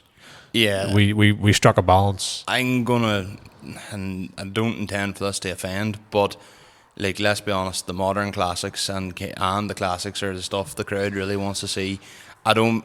There's Like, occasionally people like to see a modern one Correct. up against an old one 942 against Cook. just to see the difference. But I think if you, as you say, if you had a fleet of T7 200s, because they were the first to apply, and some man with a TW35 was maybe sitting going, "Oh, I didn't apply quick enough," I know the crowd would prefer to see one T7 200 maybe going against a TW35 instead of 7 T7 200s. Yeah. You know, like, and Essentially, that's all we did, and we had a reserve list, and we didn't need the reserve list. And a lot less dropouts this year, a lot more commitment from the guys to, you know, and thankfully less breakdowns. There was, of course, 1 or 2 was yeah, your brother rode off or broke or whatever, and tractors didn't make it. It happens, you know. But it was certainly, there was a lot less churn this year than we had the previous year, which was a lot easier to manage. But that said, on the day, as you saw yourselves, you're still dealing with that last minute. Well, the other thing you have to think about is, And if you did not turn up when you had a place, you are never coming back. Yeah, 100%. Stone cold fact. Yep. see from last I'll year's ride appetite, that to the death, like. there's a lot of folk that spent a lot of money on tractors. I can't believe the money have some of them these geared guys up for spent. Yep, and fair play to them. And I suppose it's no bad thing, you know. Like, they're obviously setting them up to do tractor pulling most of Yeah, the time. a lot of these boys are all pulling anyway. But you'd never see But them I pull guess each other. what we're doing for them is providing a sort of a deadline to do that thing they had intended to do anyway. It's like, you know what, I'm going to get that sorted now for the pull. There's such the thing about on the pull as well is, unlike, you know, maybe a normal tractor pulling, like we were at Ballymena the other night there, and Ballymena, don't get me wrong, there'll be a lot of people go when it was really good crack, like, but you know, the social media presence that on the pull brings compared to, say, your run on the mill tractor pull, like Farmflix obviously is back in on the pull. It's your event.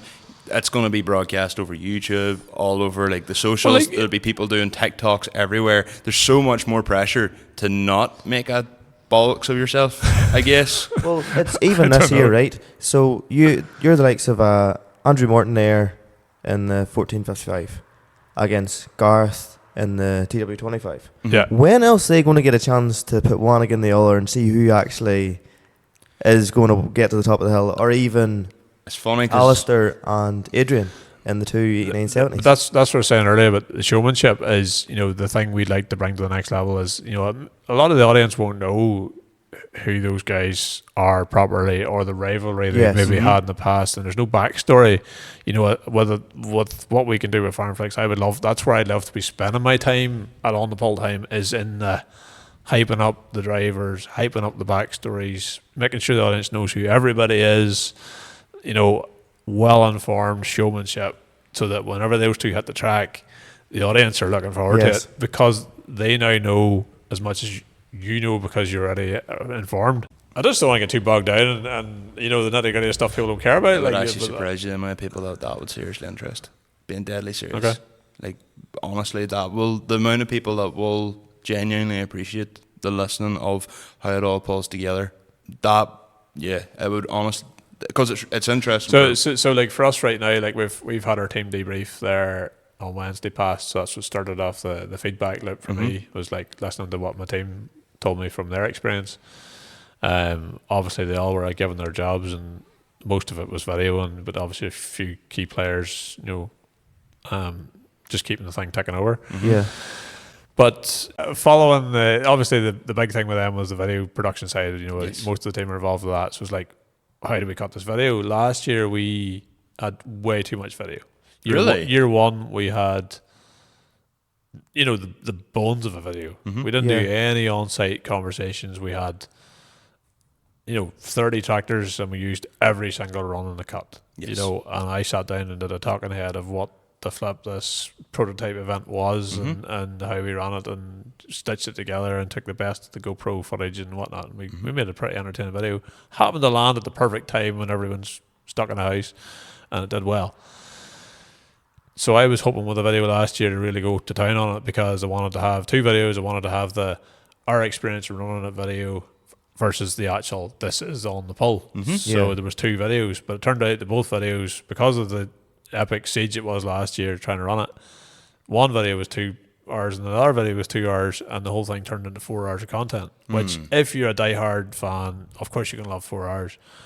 But whenever that hit YouTube, you know, it didn't get the traction that I had hoped for at all. You know, you know, my intention was I deliberately held it back so that when it come ticket sales time, that, you know, obviously if you didn't want to watch it in Farmflix, fair enough, but we give it to you for free whenever it was a benefit to us. You know, so this year the question became then, now we've done it again and we've shot this footage, what are we going to make with it? You know, how do we cut this? There's 10 ways to make a cake with the different ingredients. You know, we can put this out so many different ways, and even the talking heads bit of how we ran this, I have a lot less to say this year on it than last year, because it wasn't the siege. You know, because we had the lane and, you know, a bit more paperwork that I didn't deal with. And a lot of people who from last year who were back this year. Yeah, good crew of volunteers. Yeah. More volunteers to take more pressure off. Yeah. You know, extra budget. So basically, EventSec were hired in to basically run all of the audience side, and, you know, manpower. So all the gates were manned by people we paid. Yeah. Ticket, and the only people up doing ticketing was a few key individuals that we trusted to do the seating allocation on the fly. Once you get your wristband at the gate, it's just something that could go wrong if it wasn't done by people with common sense. Yep. Other than that, you know, the question I would have had, you know, based on what you guys said, was like, what was the appetite for that behind the scenes video? If it's just another sort of rinse and repeat event and nothing that much has changed, you know, do people really want to listen to me moaning about getting tourism fund money and Pamela saying, "Oh, we tried to run a concert to get 10,000 people on site and we failed"? And you know, is there an appetite for that, or do they just want to watch tractors going up the track and smoking noise? Visually, I think people want to see tractors. Yeah. I think this is your perfect forum to talk about the technical side of things, like podcasting. Yeah. Where you did your own talk about it, you brought the loft back to do it. I mean, I would tune into that. Yeah. Personally. So essentially, what this is the decisions like we're kind of making. So essentially, what we're going to do, I think, with the cut now, I know I said at the time we were going to do the behind the scenes when it was ready and the main event closer to Christmas, both for YouTube. Well, we're probably just going to batter on now and try and cut the behind the scenes to be the main video. So I'm not going to give you behind the scenes as in here's us making the lane, here's us sitting in the barriers and the wheel falling off. I mean, event day itself, we're just going to take this is the best of event day, as in the best of those interviews I did on the fly, the best interviews Hannah and Jack and Michael did on the fly, the best of the GoPro footage in cab on the fly, you know, and the hand-picked runs that everybody remembers, that everyone reacted to on the day. The obvious ones were, you know, Tugwell's Fent, the 698 getting grip again, you know, and a couple of the big, you know, Tuggernaut runs at the end. Yep. The 698, whenever I looked at the time, I can mind just going, how the fuck did you get up and be in the semi-finals? You just went, I don't know, but it was great. We were looking at because everybody else was struggling. There's this man on a 698 comes up on a 2-wheel drive tractor, barely a tire cane on her. I think he was as nervous as I was whenever we said it's time to go. Yeah. Like I genuinely, the last thing I did was climb on that tractor and I says, look, if you are not sure, you do not have to do this. Did we not arrange for Michael? Or Yeah, we were on the 6-9 up the back. I think he was maybe even concerned about coming back down the hill after he'd done his run, like just because essentially this year the trailers were offering nothing on the trailer brakes. Oh yeah, they were probably, if anything, momentum. Yeah. So you know, but once we saw it, we all couldn't believe it, and then they went on a second run. You know, it was phenomenal. I didn't actually get to see what way she handled in the box because I was right at the bottom watching how this thing was going to behave getting off the line. But anyway, like back to the point is the video. We're going to create the shortest, sweetest, all singing, all dancing highlights video. Yeah, I think the goal is to have that under an hour, and the goal is that's going out as soon as it's ready. Okay. Is there lots of like in-cab footage of the drivers and their reactions and stuff? Yes, the GoPros are always set in that there'll always be an in-cab of the driver in every run. What we're going to do then, I think, on top of that, instead of getting like big heavy-duty video, we're going to release, the theory is, if this happens, is each class will take the best run of the pair, the GoPro reactions, the commentary from Jimmy and Kevin, and just kind of run it like real time for the purists. So you'll get class one and you'll get to watch them raw and real, and it'll be like roll an angle up the hill, cut to the drone or cut to the tripod or cut to, you know, just you get the clean run the whole way. And that's for the purists. So we'll have the 5 classes as 5 videos, and it'll be as tight as we can make it, but showing the best angles. You can't please everybody. No doubt this year you do this video, people will go, oh, I like the way they had everything, and there'll be people who go, oh, they should, and there'll be people who will go, why am I not in this video? Regardless, we're at the mercy of YouTube. Yes. So the idea of that, even that 5 videos, is hopefully everyone that ran up the track will see their run, you know, at least one of their 2 runs. Whereas the main video is a bit, you know, it's purely for entertainment purposes. So you may or may not make the cut. You may or may not see yourself in the crowd. With way too much footage to put in an hour. At the end of the day, you have to market it to make people want. I'm going to make, we're going to make the. Like, I'm not me cutting it. We're going to make the video YouTube once, and then we're going to make the video the drivers want. Yeah. But I agree with that. Like, you know, even whenever we did the thing, I done like, oh, people writing to me going like, you know, did you get a video of my car? And you're talking about the thing about, like, you know, say there was like 77 yawns or people applying. A very common car at the minute is a Lexus IS200 for all the rear wheel drive sort of stuff. And, you know, if I knew who you were, I was going to take a video of you because, God forbid, I wouldn't take a video. My people pleasing instinct, I couldn't do that. But if I didn't know who you were and you were driving, and you weren't driving, like you were just a normal run-of-the-mill driver, I apologise, but I'm not going to take a video of every single car because I don't have the media or the time. I felt bad in last year's video that, you know, we weren't able to squeeze every run into it, but ultimately you've got to think about the viewer. And even with that, you know, in my mind, you know, like every time we run this event, I'm sort of like, well, here's all this cannon fodder that we, you know, should be using all year round on TikTok or wherever. But at the same time, there's something in my gut instinct that you can overplay it too. 100%. And like if every time you turn on the Facebook or the Instagram or the TikTok and it's another tractor pull from on the pull, you know, it starts to lose its appeal. And you know, like that said, like they posted one of the runs from last year recently, maybe a month ago, just prior in the run up to it, of the Veltra versus the Fendt. And that's sitting on TikTok now with 1 million views on it. And like, you would not have picked them two out of the pile of all them runs from last year and said, that's the one that's going to get the 1 million views on TikTok. I just don't know how TikTok is an algorithm that, you know, you can put up random dung. That's the thing, is it actually makes the argument for shove it all up there and see what happens. I've posted stuff before. I've went, right, I'm reaching on this here, but I'm going to throw it up. And it does it really well. And then I've done other ones where I've spent ages and went, this is a really good video. I'm so proud of this. Bang. It absolutely just doesn't do well. Goes nowhere. And I'm like, how did this bomb? Like, how? Like, this is the makings of everything that's good. Like, it's funny because like the office, there's obviously a wee bit of healthy competition and the YouTube behind the scenes and stuff. You know, we've had a couple of decent YouTube hits in our career. And you know, somebody put one out there not that long ago in the last 12 months that managed to finally clock back out over the 100,000 again. And there was a lot of, you know, rubbing salt in wounds because it was somebody who hadn't cut a video for YouTube prior to that. They've been working on episodes all the time and they just kind of get handed this one and said, cut that. So it's the luck of the draw that video happened to be the one, you know. Obviously whenever you cut it, you take the bragging rights, you know. Oh yeah, 100%. You might not have filmed any of it, but it's your video. But the irony is, like, when I go and look at the analytics to sort of go, well, why was it that one, you know, and look at it, you know, that one had an unusual amount of traffic sent from Google search compared to everything else. So whatever happened with the thumbnail or the description or the way it appeared, it got this random bunch of traffic that just jacked up the clickbait.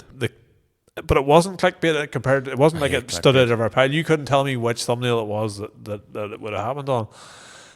But to Google search it did. And, you know, it's like the views are the most hollow metric.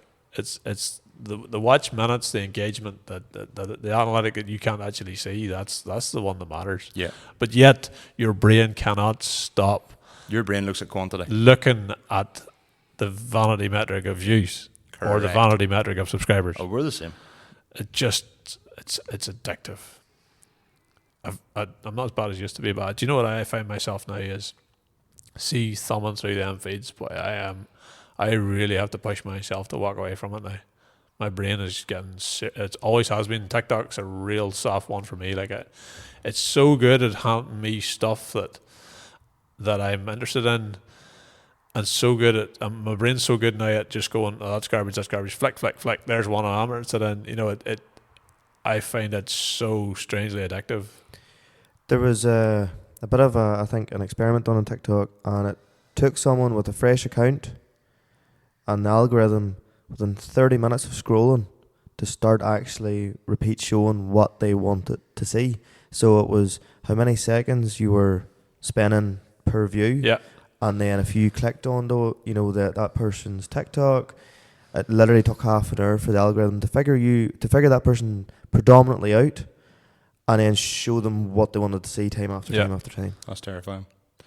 But I'm also aware of the fact that when I'm scrubbing through these things, that I am partially aware of this thing is learning that if I engage with this, I'm going to get more of it. Mm-hmm. So I'm ruthlessly, within 5 seconds, going, I'm not watching this because I don't want any more of it. You know, it's amazing the way we've been captured by these little bricks. Yeah, we're all been reprogrammed by programs. And totally oversaturated with information. Like, I find myself wanting to get back to the physical world. I'm actually toying with the idea of, just for the sake of the YouTube,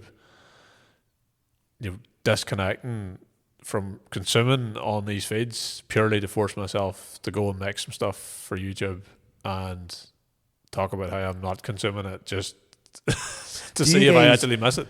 Do you put it on YouTube Shorts as well, the TikToks? So for a while we did the YouTube Shorts because it seemed like a really, really easy win for us. It's a really natural fit that we're making these for TikTok anyway, and we're not really making as much long form content for YouTube because of the nature of it's just the team stretched. It just was an easy win. And then it's not the odd one fired. It's not been firing. It's not like TikTok at all. I ignore shorts personally on YouTube. And then I watched a video feed saying that you're actually conditioning what was previously, if you imagine X percentage of your subscriber base gets to see your thumbnails, and over time you're basically eroding your good audience into a short form audience. Yes. It put the fear in me and we just stopped. That's why we stopped. I've no love for YouTube Shorts. So my kids watch YouTube Shorts because I don't let them have Instagram. I don't let them have TikTok. But that's only because if you look at they're very content with their YouTube Shorts. But if they had TikTok, YouTube and that's Shorts the would feed be- I see them scrubbing through now. They don't scrub through the long form as much as they did. But now, everything's going short form because people need to see the information in 30 seconds, not 30 minutes. I got find it too impatient. massively frustrating now whenever you get someone that's deliberately waffling around the topic for like even 30 to 40 seconds before they get to the point in the TikTok. I'm like, just spit it out. As soon as they spit it out and I got a piece of information I want, I'm Bang. gone. Yep. So, to bring it back, I suppose, round on the poll, I know this has been a very technical conversation and we've kind of pushed that on purpose, so we'll maybe take it to a more casual conversation now. What was your highlight, you think, of the event, either building it up or the day or bringing it down? If so, one of your favourite bits was pulling it apart. I don't know. What would be your highlight of that show? Highlight of the show was very different to, I don't know, the highlight of the show. Well, like, I reacted to the same polls everybody else reacted to.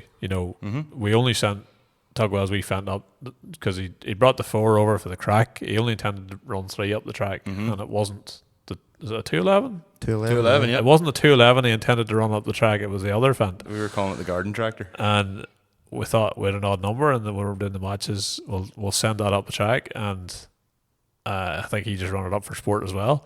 And it just did way better than anyone ever anticipated. And it left Hugh Barr getting shock and abuse because he was beat by a lawnmower. We've given him some death in the group chat, but that scared Adrian. Adrian got out of that and was like, I think he didn't want to make the semis. He didn't want to be in. He told me he didn't care if he was losing. He wasn't going as that's hard. what I mean. I said to him, I says, like, just go up the hill and sandbagger. Don't once you get up there, just take your time. Don't be stressing. And then it's only because Donkey wiped out a few barrels, I think, that he made the final. So Donkey, it was his to lose. Yeah. And he lost it. It was literally it was a 130 horsepower Sammy versus a 109 horsepower Very offend. Like it's mad to think that the man that didn't want to be in the final got to the final. got to the final. Yes. So that was a good one. I can't say in all fairness, I can't say, oh, that was my favourite run because I didn't see all the runs. I saw very few actually, and the other one obviously was heavily involved with was the 698 because it's like, are you going up the track? Please don't go up the track if you're not feeling safe. Watching it like a hawk. Well proud of him. Like, I mean, all-time Hall of Fame there now. Like that man just needs to retire and say, I am a legend. Yes. Yes. For his own safety, maybe. He does not need to prove anything to anyone ever. We have it all on video. Bar live stream and all that crack, is there any major big learning curve to take to the next one, you think? Because you've had fun. Look, I'll be quite frank. I did not come off this one a happy camper, and that's because of the sheer amount of work and effort that went into it. Thankfully, we didn't lose a fortune this time like we did last time again. I didn't realise how much money we blew last year until I actually sat down and did the numbers compared to this year. But the only frustration is just because, I've ended up doing a lot of physical overwork myself and burn myself out Mm-hmm. just on the breakdown, which gets very lonely, and you're like, The buzz is gone. your buzz is gone, and to be honest, I think that's what's missing this year is I didn't get the buzz of watching as many runs, enjoying the commentary and crack with Jimmy and that. I was really stretched running up and down the track trying to shoot the promo video as well as keep a wee eye on things. Like, obviously I really took the fear in the middle. I took so much fear in the middle. I never realised how dangerous this was until I saw it with my own eyes. Yeah. And if I had to, I guess we'll do it now because we may not actually do the behind the scenes sit down. This is as good a forum as any. Mm-hmm. The sequence of 3 events that happened that opened my eyes dramatically was at the tail end of Class 1. Donkey had her fully lit and hammered past the 311, and then from where I was stood, the trailer just completely let go and wiped out the first set of barrels, and just it looked from where I was standing like he was going to go all the way and get right down to had the concrete barriers right near the pedestrians, and I was like, oh no. Now, happened to glance at somebody's screen there the other day, and it was that exact moment, and from the aerial view of the drone, you've got your first row of barrels, your second row of barrels that was the box, then your concrete barrier, then the safety margin of an hour 2.5 meters. So he didn't even get as far as the second set of barrels. So the fear in my mind was massively hyped by where I was stood. Seen that, and then we got reset for Class 2. Yep. And Aaron and Darcy come bombing up the track. Deliberately matched them together because I remember interviewing them at the time, and the two boys said the two tractors were a good match for each other and they'd love to have a go at each other, so made that happen. And they were giving it hell, and the two of them was flying, and the trailers came round, and that was the first time the trailer connected with a bit of concrete in the middle, which was a new thing for me, and I was like, oh flip, should I set that concrete there? What's the crack? I got connected more than once. They weren't the only boys that had it, and I think it was maybe Matthew Young. Not Matthew Young. Is it Matthew? It is Matthew. Almost young fella. Matthew, I think he actually had it the hardest. Oh. So there is actually. I was expecting to have 2 or 3 of the trailers having several bits of corner damage, and I've watched them all. And there's one of them that has one wee bit of fold. If you know it, there's just a bit of flat plate that goes out around the lights, and it's quite a thin bit of plate. Just one of those is a one wee slight fold in it, and that's it. So I reckon that was the run that done that, because whenever he connected it, she slowed the tractor. Everyone else was more of a tap and run. Was he in the 6480? Aye. No, he's a pilot. Like. So, the man could drive. He just wasn't allowed for that trailer swinging. No. So sure, like father, like son. That wasn't so. The first run was Donkey. The second run was Darcy Clark and the brother Aaron, and they connected with the concrete. But just the way the trailers were starting to slide I was like, oh flip, these trailers are getting way too slippy. This is more horsepower. This is more speed. We need more weight. Yeah. So I was like, I just was like, this here. You'll see the video footage somewhere where I'm like, Conor, stop it. I just happened to be on the stage when they came up. So I sent them down the hill to get more weight on, started to look at the track conditions, started looking at the sky going, is this going to keep raining? What's going on? We were sort of in a wee just moment where it had rained a lot and it had sort of stopped raining, and I thought, right, if we're going to try clearing the track here, now's the time, get Andrew up, strip the track. Learning curve, Andrew said to me now, he says, look, regardless of ground conditions now, because it was so good when we were, the last time the ground was dry, before we started, and early on the day it was so dry, he says, no matter what, he says, if we're doing it again, we'll strip the track regardless. It'll be stripped from the get-go. Anyway, what bait us this year was the sheer volume of water just kept coming. It wasn't like you were drenched through, but it just drizzled all day. Yes. There was always a wet top on it. Last year it was wet, but it dried all day. Left it greasy. Yes. So anyway, because he came up to strip the track, and last year there was piles of soil everywhere. Like, he stripped it real fast last year, but I just didn't like the look of these for the video. It looked a bit unprofessional. I just took the professional look off it. I was like, I want that stuff away. So that's why the dump trailer and all sitting ready to go. So I says, strip track. Andrew gets one of his good mates, Jimmy, up. He's a barn operator too, and to get the first load on. And I just happened again to be standing up that box end, just eyes open, seeing what's going on.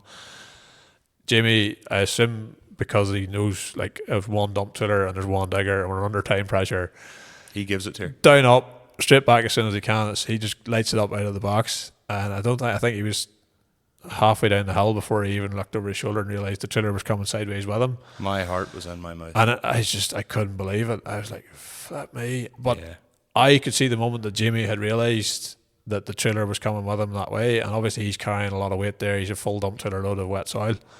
But I could just watch the wrestling that he was doing. Like I could just, in that same shoes, I imagine what I'm doing is touching my brakes, feathering it, trying to feel fight grip, because what I was noticing was the trailers on the wet grass, as soon as you lock up a trailer, you were getting no bite at all. Trailer just wanted to take off. Yeah.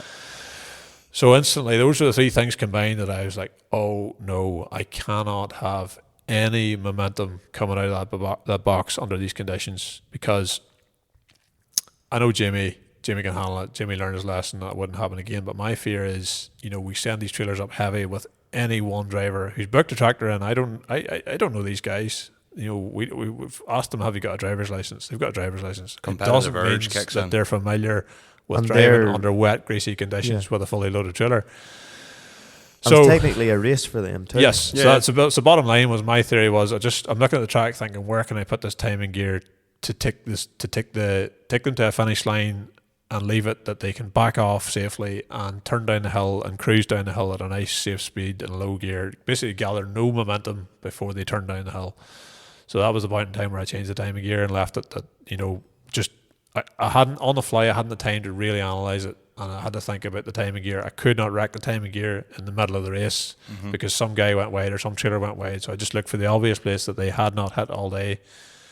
There's one side of the laser beam, the other side of the laser beam's over at the concrete. I can safely trip these 2 points and create a mirrored view. So we had the time box on the first box and not the second. Ideally, I'd have timed them all the way to the end of the second box. But again, I'd probably review the figure of 8 that I've asked them to do in the past. That the next time we go, they're getting a good obstacle course and a good finish line that's fun for the spectators. But if the day turns wet, there's no speed carried out of it. There's no speed carried out of the box. Yeah. Put a chicane or something even in it so they have to slow and come out. Don't know, but I racing down to the bottom of the hill is fun and it's great for the spectators, but you've got to be able to adjust, so we'll have to look at that as to what's the fallback plan. You're at the top of the hill with a lot of weight and a lot of speed. Yep. Is a thought of, say, as you're saying it, possibly next on the pull, you would strip the track beforehand. If you stripped it, say, a couple of inches and left the track with the actual drivers, yes, I get the whole barrels are there for obstacles. Set the barrels at the edge of the track or at the edge of where you've dug out.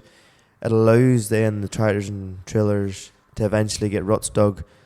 So no matter what speed they're doing, the trailer is going to fight against the edge of where the soil is. You've to dig a fair old rut for that impact to cut momentum out of the tractor when it hits it, and then you're also risking that you've left too steep a rut that it catches too big a bite, and actually the momentum of the tractor catches too good a grip and it will flip. I don't know if I'll be up for that or not. I know the drivers themselves will be very keen that instead of a concrete barrier between them, that you would build a bund, and when they hit the bund, it wouldn't be as hard an obstacle. Which would work if you were digging the track up. My counter to that is you shouldn't be driving hard enough to actually slide into it at all. It's there for a reason. It's to stop you two of you colliding. But ultimately, it is a race. That was the one thing that everybody was saying. It's a race, but it's a race within the bounds of traction. So do your drift guys race each other and go, it doesn't matter if I ride the barrier the whole way? They're going to the bounds but not hitting the barrier. Yeah, or they're not hitting the gravel trap. They're coming in. Yeah, they're not. They know where the physical boundaries are without there actually being a physical boundary. Yeah. Yes. The only thing to know about them is now speed is becoming quite a factor in them, because for the nature of the sport, if there's 1,000 horsepower car against 600, it's only natural that 1,000 is going to be able to get away quicker just with sheer power. So I suppose if you're going up and say a minute in class 1 is you're guaranteed to the semi-finals or whatever, naturally you're going to try and get there and it done in a minute to try and get in the semi-finals if you're keen. Yeah. So no matter what, when it's timed event, unless you were fit to do it, it was timed just to the top. So that was the advantage this year, was like in the original layout we were going to do split times and we had them in class 1. That's right. And that the advantage of that was that the guys who only cared about the hill would be able to see How fast how they packed against the guys they didn't run the side. That was the downside of having to move the timing gears. We lost the double trip because you tripped it on the way in, you tripped it on the way out. There's a bit of thinking to be had here, and there's always options. Like ultimately, what's happening in that box for me is the spectator sport for the viewers. What the tractor guys, most of them love is winning on the hill climb, and they're not so bothered about the barrels. But I like it because like the really skilled operators do wear fit even in the wet conditions to show why they are a skilled operator. They're show their hand. Like you could do something like the way like even the auto tests do, or like in lane drawing. I'm not going to say necessarily put like a stop box in, which they do in the lane drawing to keep the speed. You could consider a reverse, yeah. But you could have something like backing up, or you could have, because if you had backing up, that's real bragging rights. That could be another whole lot of carnage. Like the other side of things is, so you could have dry track and wet track. So essentially, dry, keep it the exact same way it is. Yeah. Wet, have it that everybody's briefed right. It's like a roundabout whenever you go up there. You've double the amount of space. So say if you are going up there, all guns blazing, they're only going round once, and then as soon as they make it around the obstacle, the single obstacle, you back up in reverse. Then no, not even reverse. Oh, I have a class. You're basically. It means then, worst case scenario, the ground's greasy, it's wet, like this year. Doesn't matter how far out the trailer goes, that after you finish your obstacle, the time stopped, you have to slow down to go down the hill, if you know what I mean. So the challenge is always just the momentum to the line. Where is the line that you're racing to? Because you've got to allow a ramp down. Because if you have quite a tight one, like nearly a U-turn, a very tight U-turn, there's only you're always, if you go too hard, you're going to hit a barrel regardless. With the tail swing. All it takes is a bit of thinking, and it's not thinking I've done yet. I mean, literally off the back of it here, and I've learned a lot of lessons and all of the footage to study. That's what I did in year one, was I studied how they approached the barrels, and I realised I was asking a tighter turn at every barrel, and it was that one that all wanted to be building speed into every corner, and it was the third tightest turn that he really gave her the throw. Yes. And game over. I do think though something like a reverse, if you did that just before the end, so you came up round, you done it, and then like your second cone you drove like a full 360, nosed forward, reversed back, and then you're only coming out and down the hill. It's the extra time that takes to do. The only concern with that is some things in the back of my head, like the way the American operators, like they're like, don't reverse, don't ever let anyone reverse, because that's when all the accidents happen and so on. There's the variation of finding reverse for people that don't have shuttle versus people that have vario and all. There could be a lot of whinging about that, but at the same time, if it was done right in the right way with a bit of skill to it, it could be fun. But actually, I was thinking about it the other day, because I have been toying with it, just all the different options. Our long trailers are really, really easy to reverse because they don't wiggle fast. You take a dump trailer. We did it on the wee on the pole, mini on the pole. Me and Michael did against each other. Yeah. As soon as your trailer starts to go off the plumb, off the square, she jackknifes very quick. The big trailers don't jackknife nearly as quick. Very, very forgiving of going to an L shape and coming back out of it. Yes. So in many ways, it'd be simple enough for the guys. It's more that target, more of how far back they have to go, that they're not reversing into something. And I don't know. I know for me, like if I was in like the Fate, reverse is far too highly geared in the Fates, or maybe I'm just not an operator. But like it's one of them things, you're pushing that big load back. Reverse has always been highly geared in them. It would be probably medium box. So two men an hour versus somebody in 83. Well, this is back to is it a speed reverse or is it a skill reverse? Is it what are your penalties for that? There's like, what does the audience want? I do be fair. Do they want to see Big Blue in reverse? As terrible as it sounds, the best marketing you'll likely get is the carnage. Yeah. Alan Young coping a trailer. I was even thinking this, like the videos you see of like Aaron Clark clipping a barrier, Donkey, or clipping the concrete block, Donkey coming out broadside, especially Donkey coming out broadside. That's the type of stuff you look at and go, oh no. And then you look at and go, well, actually, 6 months down your lane, you're like, that done really well for us. So So you asked me what my highlight of the day was. The point of the day where I was happiest was it was over. And Fair enough. And that was purely from a we Health and didn't safety point of didn't view. hurt anybody today perspective. I just not forget. I can still see it now. That dump trailer coming sideways, and I remember just you could hear the crowd just going, "Oh shit!" Like everybody was like, "Oh," and like your man come out like he was horsing her, but like as you say, you can't really blame him because the man's going right.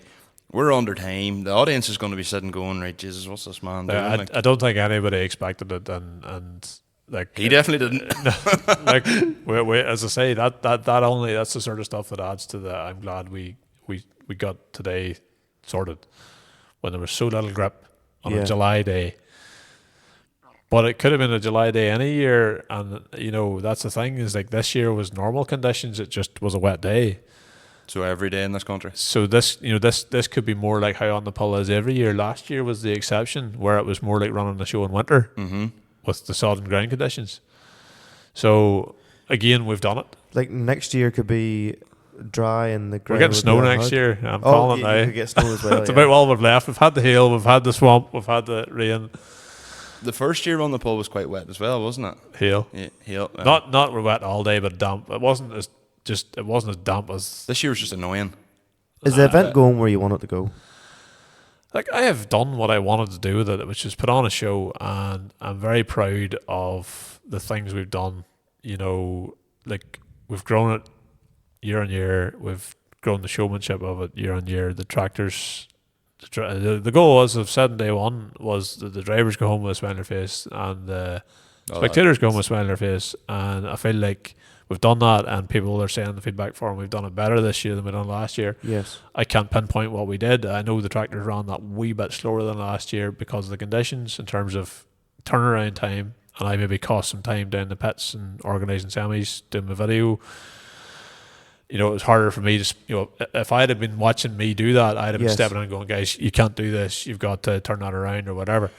I'm still very proud of it. I just haven't had the love affair with it this year that I've had in the past. The only thing I would personally change is Friday dyno really only, and allow people to come to be able to see all of them. So hindsight was that the purpose of Friday was to get the drivers in early, and we now know we don't need a concert for that to happen. But the concert would be unreal on the Saturday night.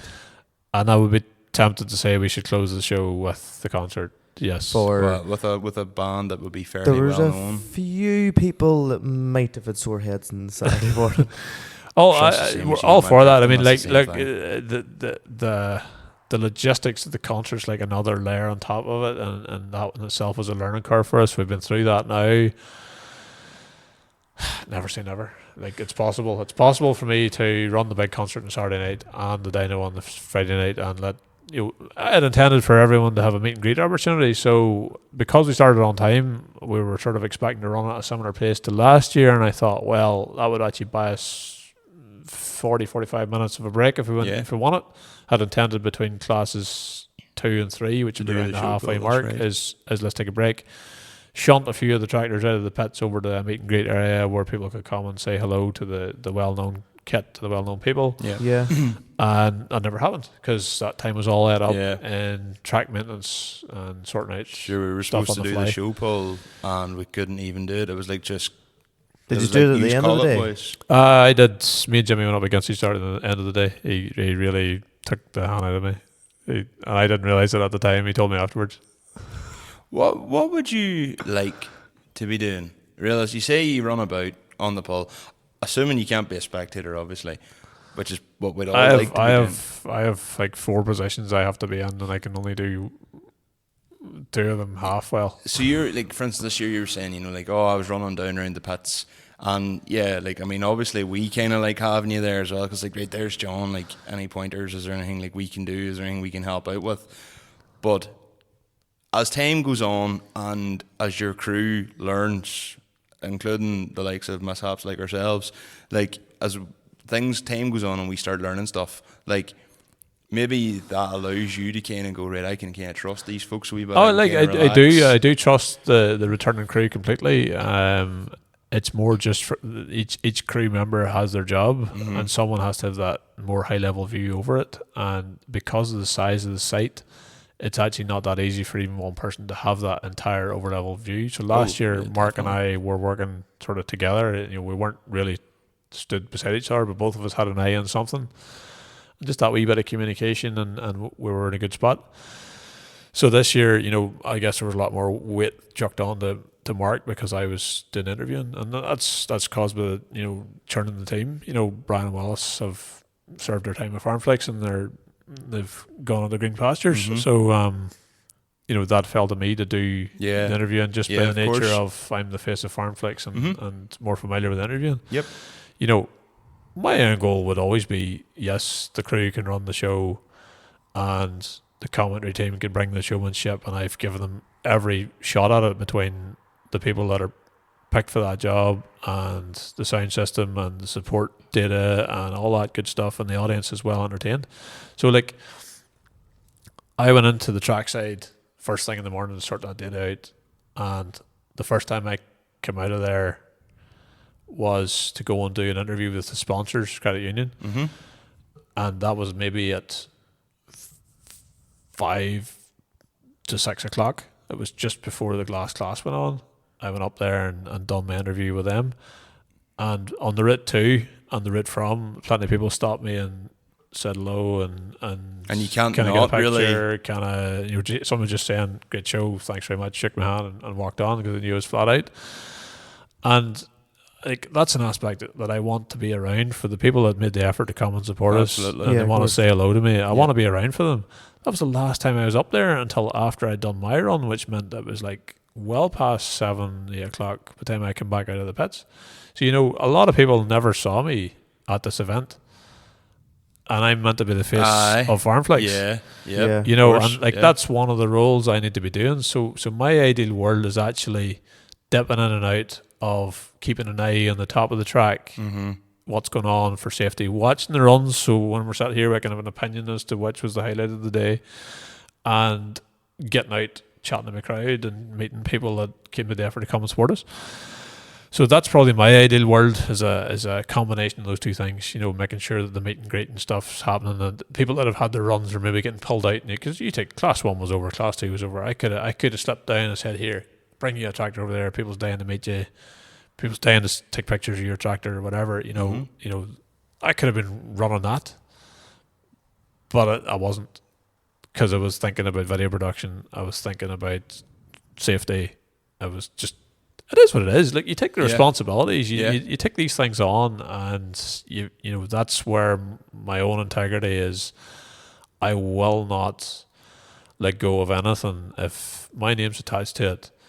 I'm going to give it my damnedest to Yeah. make sure it's a success. But the thing is, you could be sitting here right now on the flip side and saying, I got the drivers eyed up for meet and greet, and I was on the stage and I got to meet everybody, and that was great.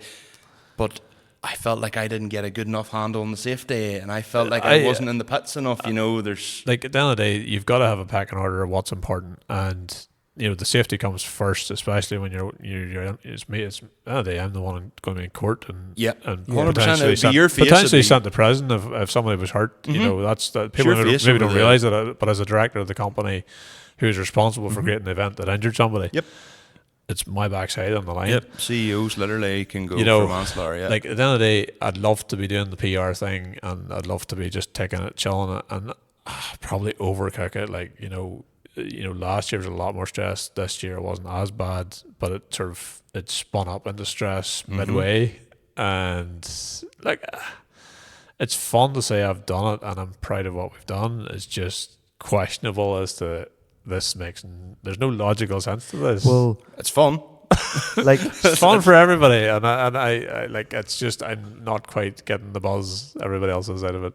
well, as you say there, you didn't really get to meet and greet folk and that, but you had the unique circumstances. You said team members had moved on, and you had new team members in. It's you And roll now with this it. time, the next one, Like you you've know, some you roll with it. class members there have joined recently. Oh, look, we're rebuilding the team, Yep. and we have some awesome players in the team. Definitely. And some of our younger ones that aren't new to us are even stepping up to the plate. You know, it's just another chapter in the book.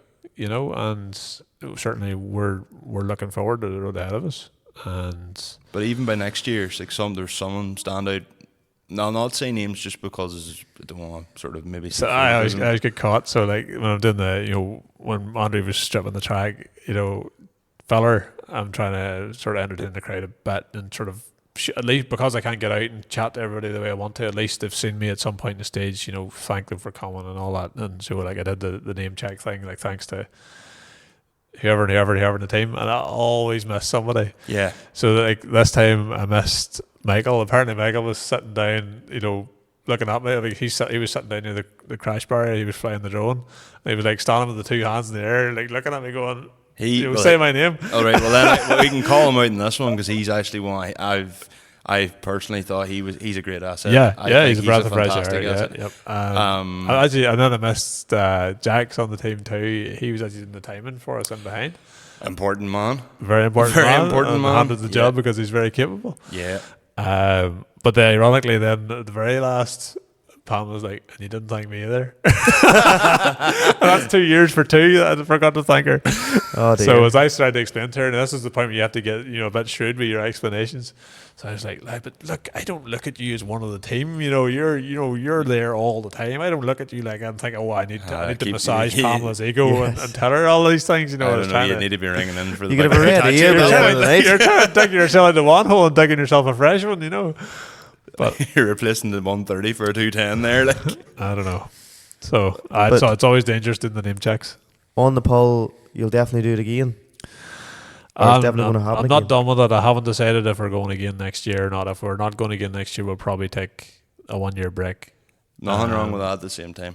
It's more a case of are we going into every other year as a pattern. We've built up so much knowledge on how to. We've come through the hard part of the learning curve, and we've built the momentum behind the name.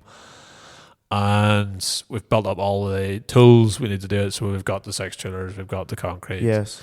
We've got all the ratchet straps. There's just so much stuff. Like even the timing gear, we bought the timing gear this year. It's all investments. So like even I just want to do a straight hillclimb now. We're fully set up for it. Yes. Without the barrels. And maybe that's something you could look into doing. Maybe it's something about less pressure, about maybe even like a private day with just a few drivers for a bit of media production. Like this is there, and I keep telling everyone around me is like, I could run this day so cheap and cheerful with nobody there except drivers and tractors. I don't need nearly as much safety infrastructure, food. I don't want to spend all this money. We just need the field. We just need the field and the tractors. But then it wouldn't be on the poll. Well, this is the great question. It's a spectator sport, I think, at the end of the day, and that sort of thing, In my head, I'd be on and out in 48 hours though. Is a big upside for me. Well, that's very true. That is true. Well, on that note, I think we can. John, thanks very much for coming. Pleased to be back. Pleased to be asked back. It was always a given. Like we've often said, like it was. It's like a shed door opening. You've opened a lot of doors for us. Episode 12 was definitely, probably still one of our biggest on YouTube, and like it's no secret. The likes of Andrew Wright there, for example, literally said to me, he goes, "I seen you'd done an interview with Farmflix, and it showed a bit of credibility." And that literally it brought Donkey 262, it brought Taylor Carton, it brought a lot of people, and we just appreciate it a lot, John. So thank you so much for coming on. Not a problem. Because put it this way, whenever he said at the very start that we were going to get the interview, I thought he was taking the piss.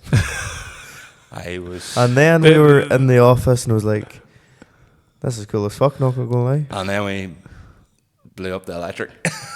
No, the unfortunate thing with what you're doing, is like because of the nature of agriculture, and maybe it's different in the car scene, but certainly from the nature of agriculture, you have a limited pool of people who have profile or are known to bring on as guests, and it's like it's we're podcasts like yours and places like Farmflix, it's an opportunity for people with great stories to get on and build some profile. So I would encourage anybody that's got a shot at coming on to say is to take that, even if they don't have profile, but that there's a reason they need to be here. Yeah. People are people are curious and they want to hear people's stories. Like that's Some people who we don't know about have some great stories. I very much want to lean in on the people now when it goes to Farmflix. You know, it's something that matters more to me now is people tell me their story and the experiences they've had, and good and bad, the tough times and the great times. You know, there's only so many silage harvesters we can talk about, the pickup reel and the feed rollers and the blow.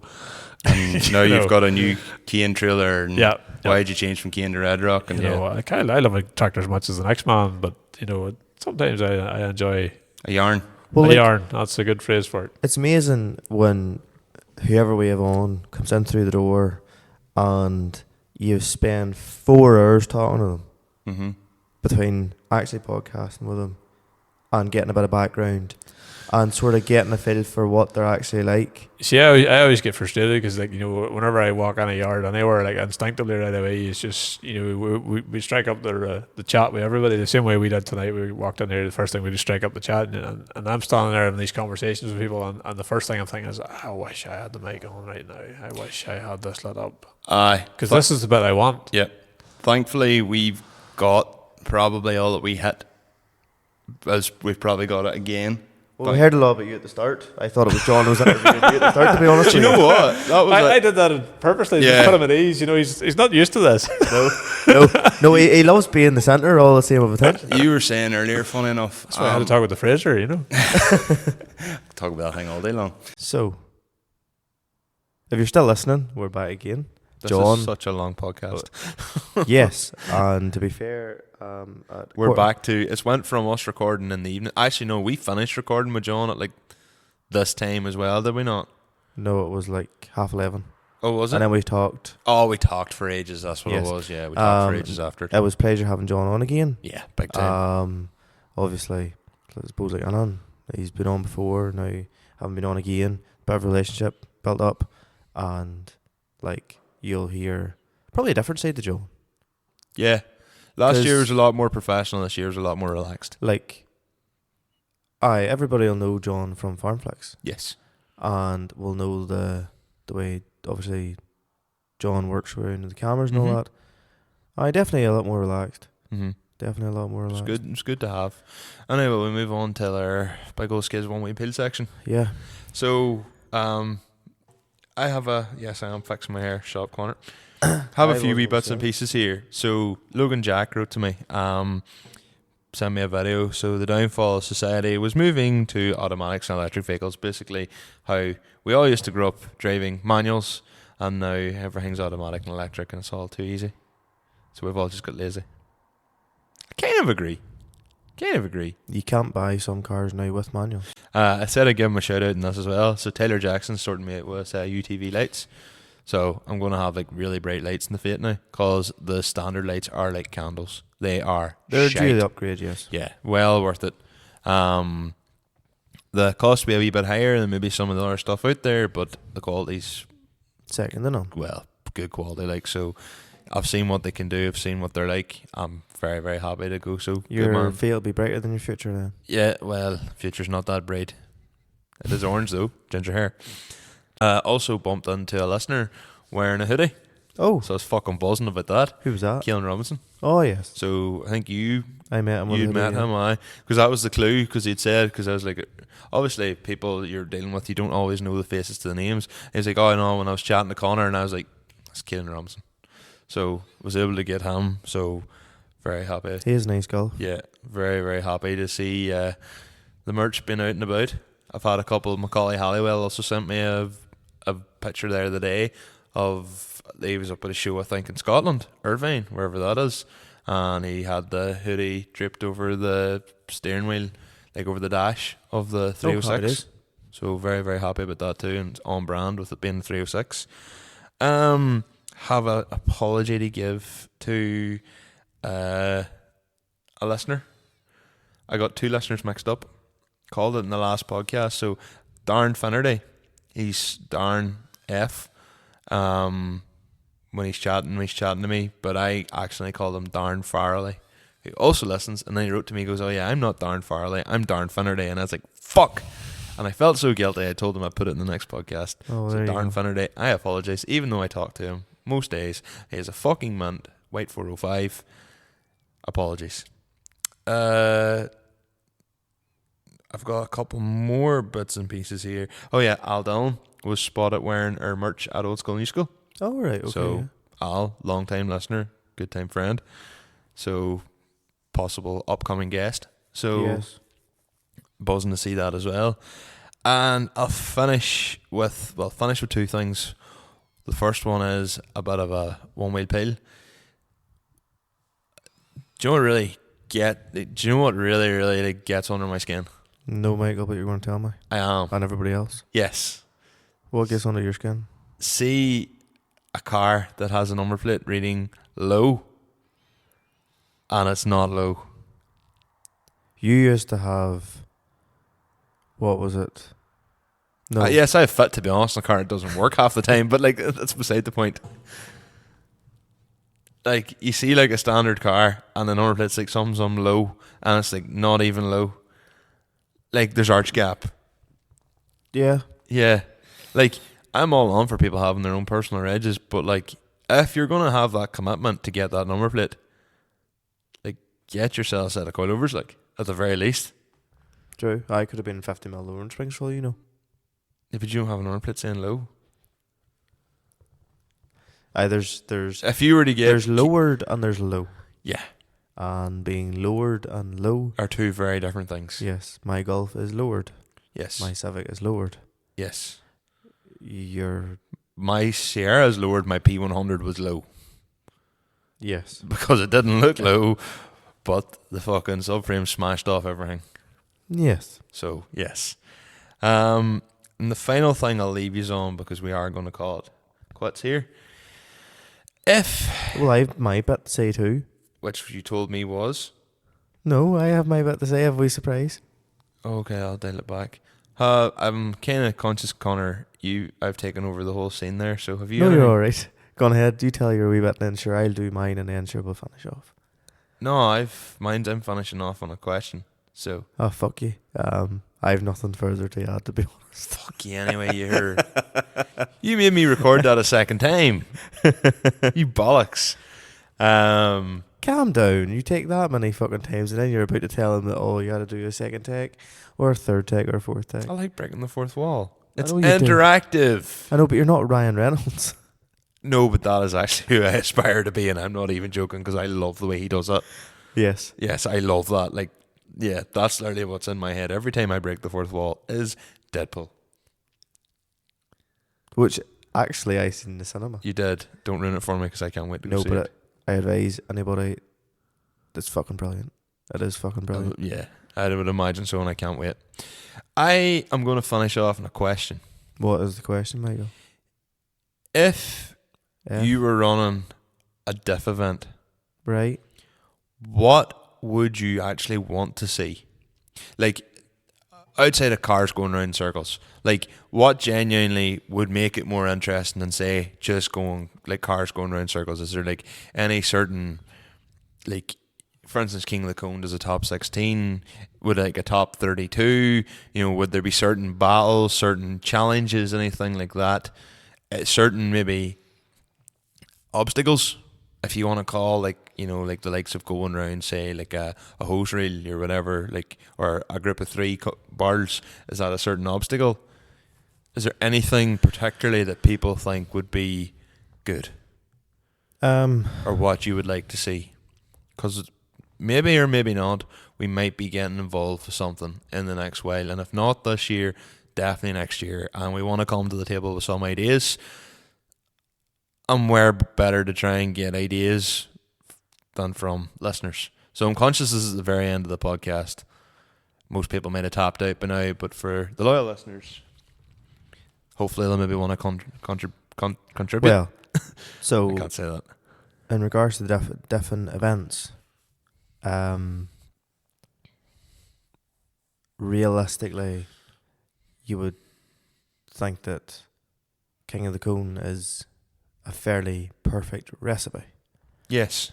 Now, if there was the time, space and all, probably best to run as a top 32. Yep. and do the top 32 as a quick parade, Mm-hmm. and after the first round of battles. So like do like a top 32.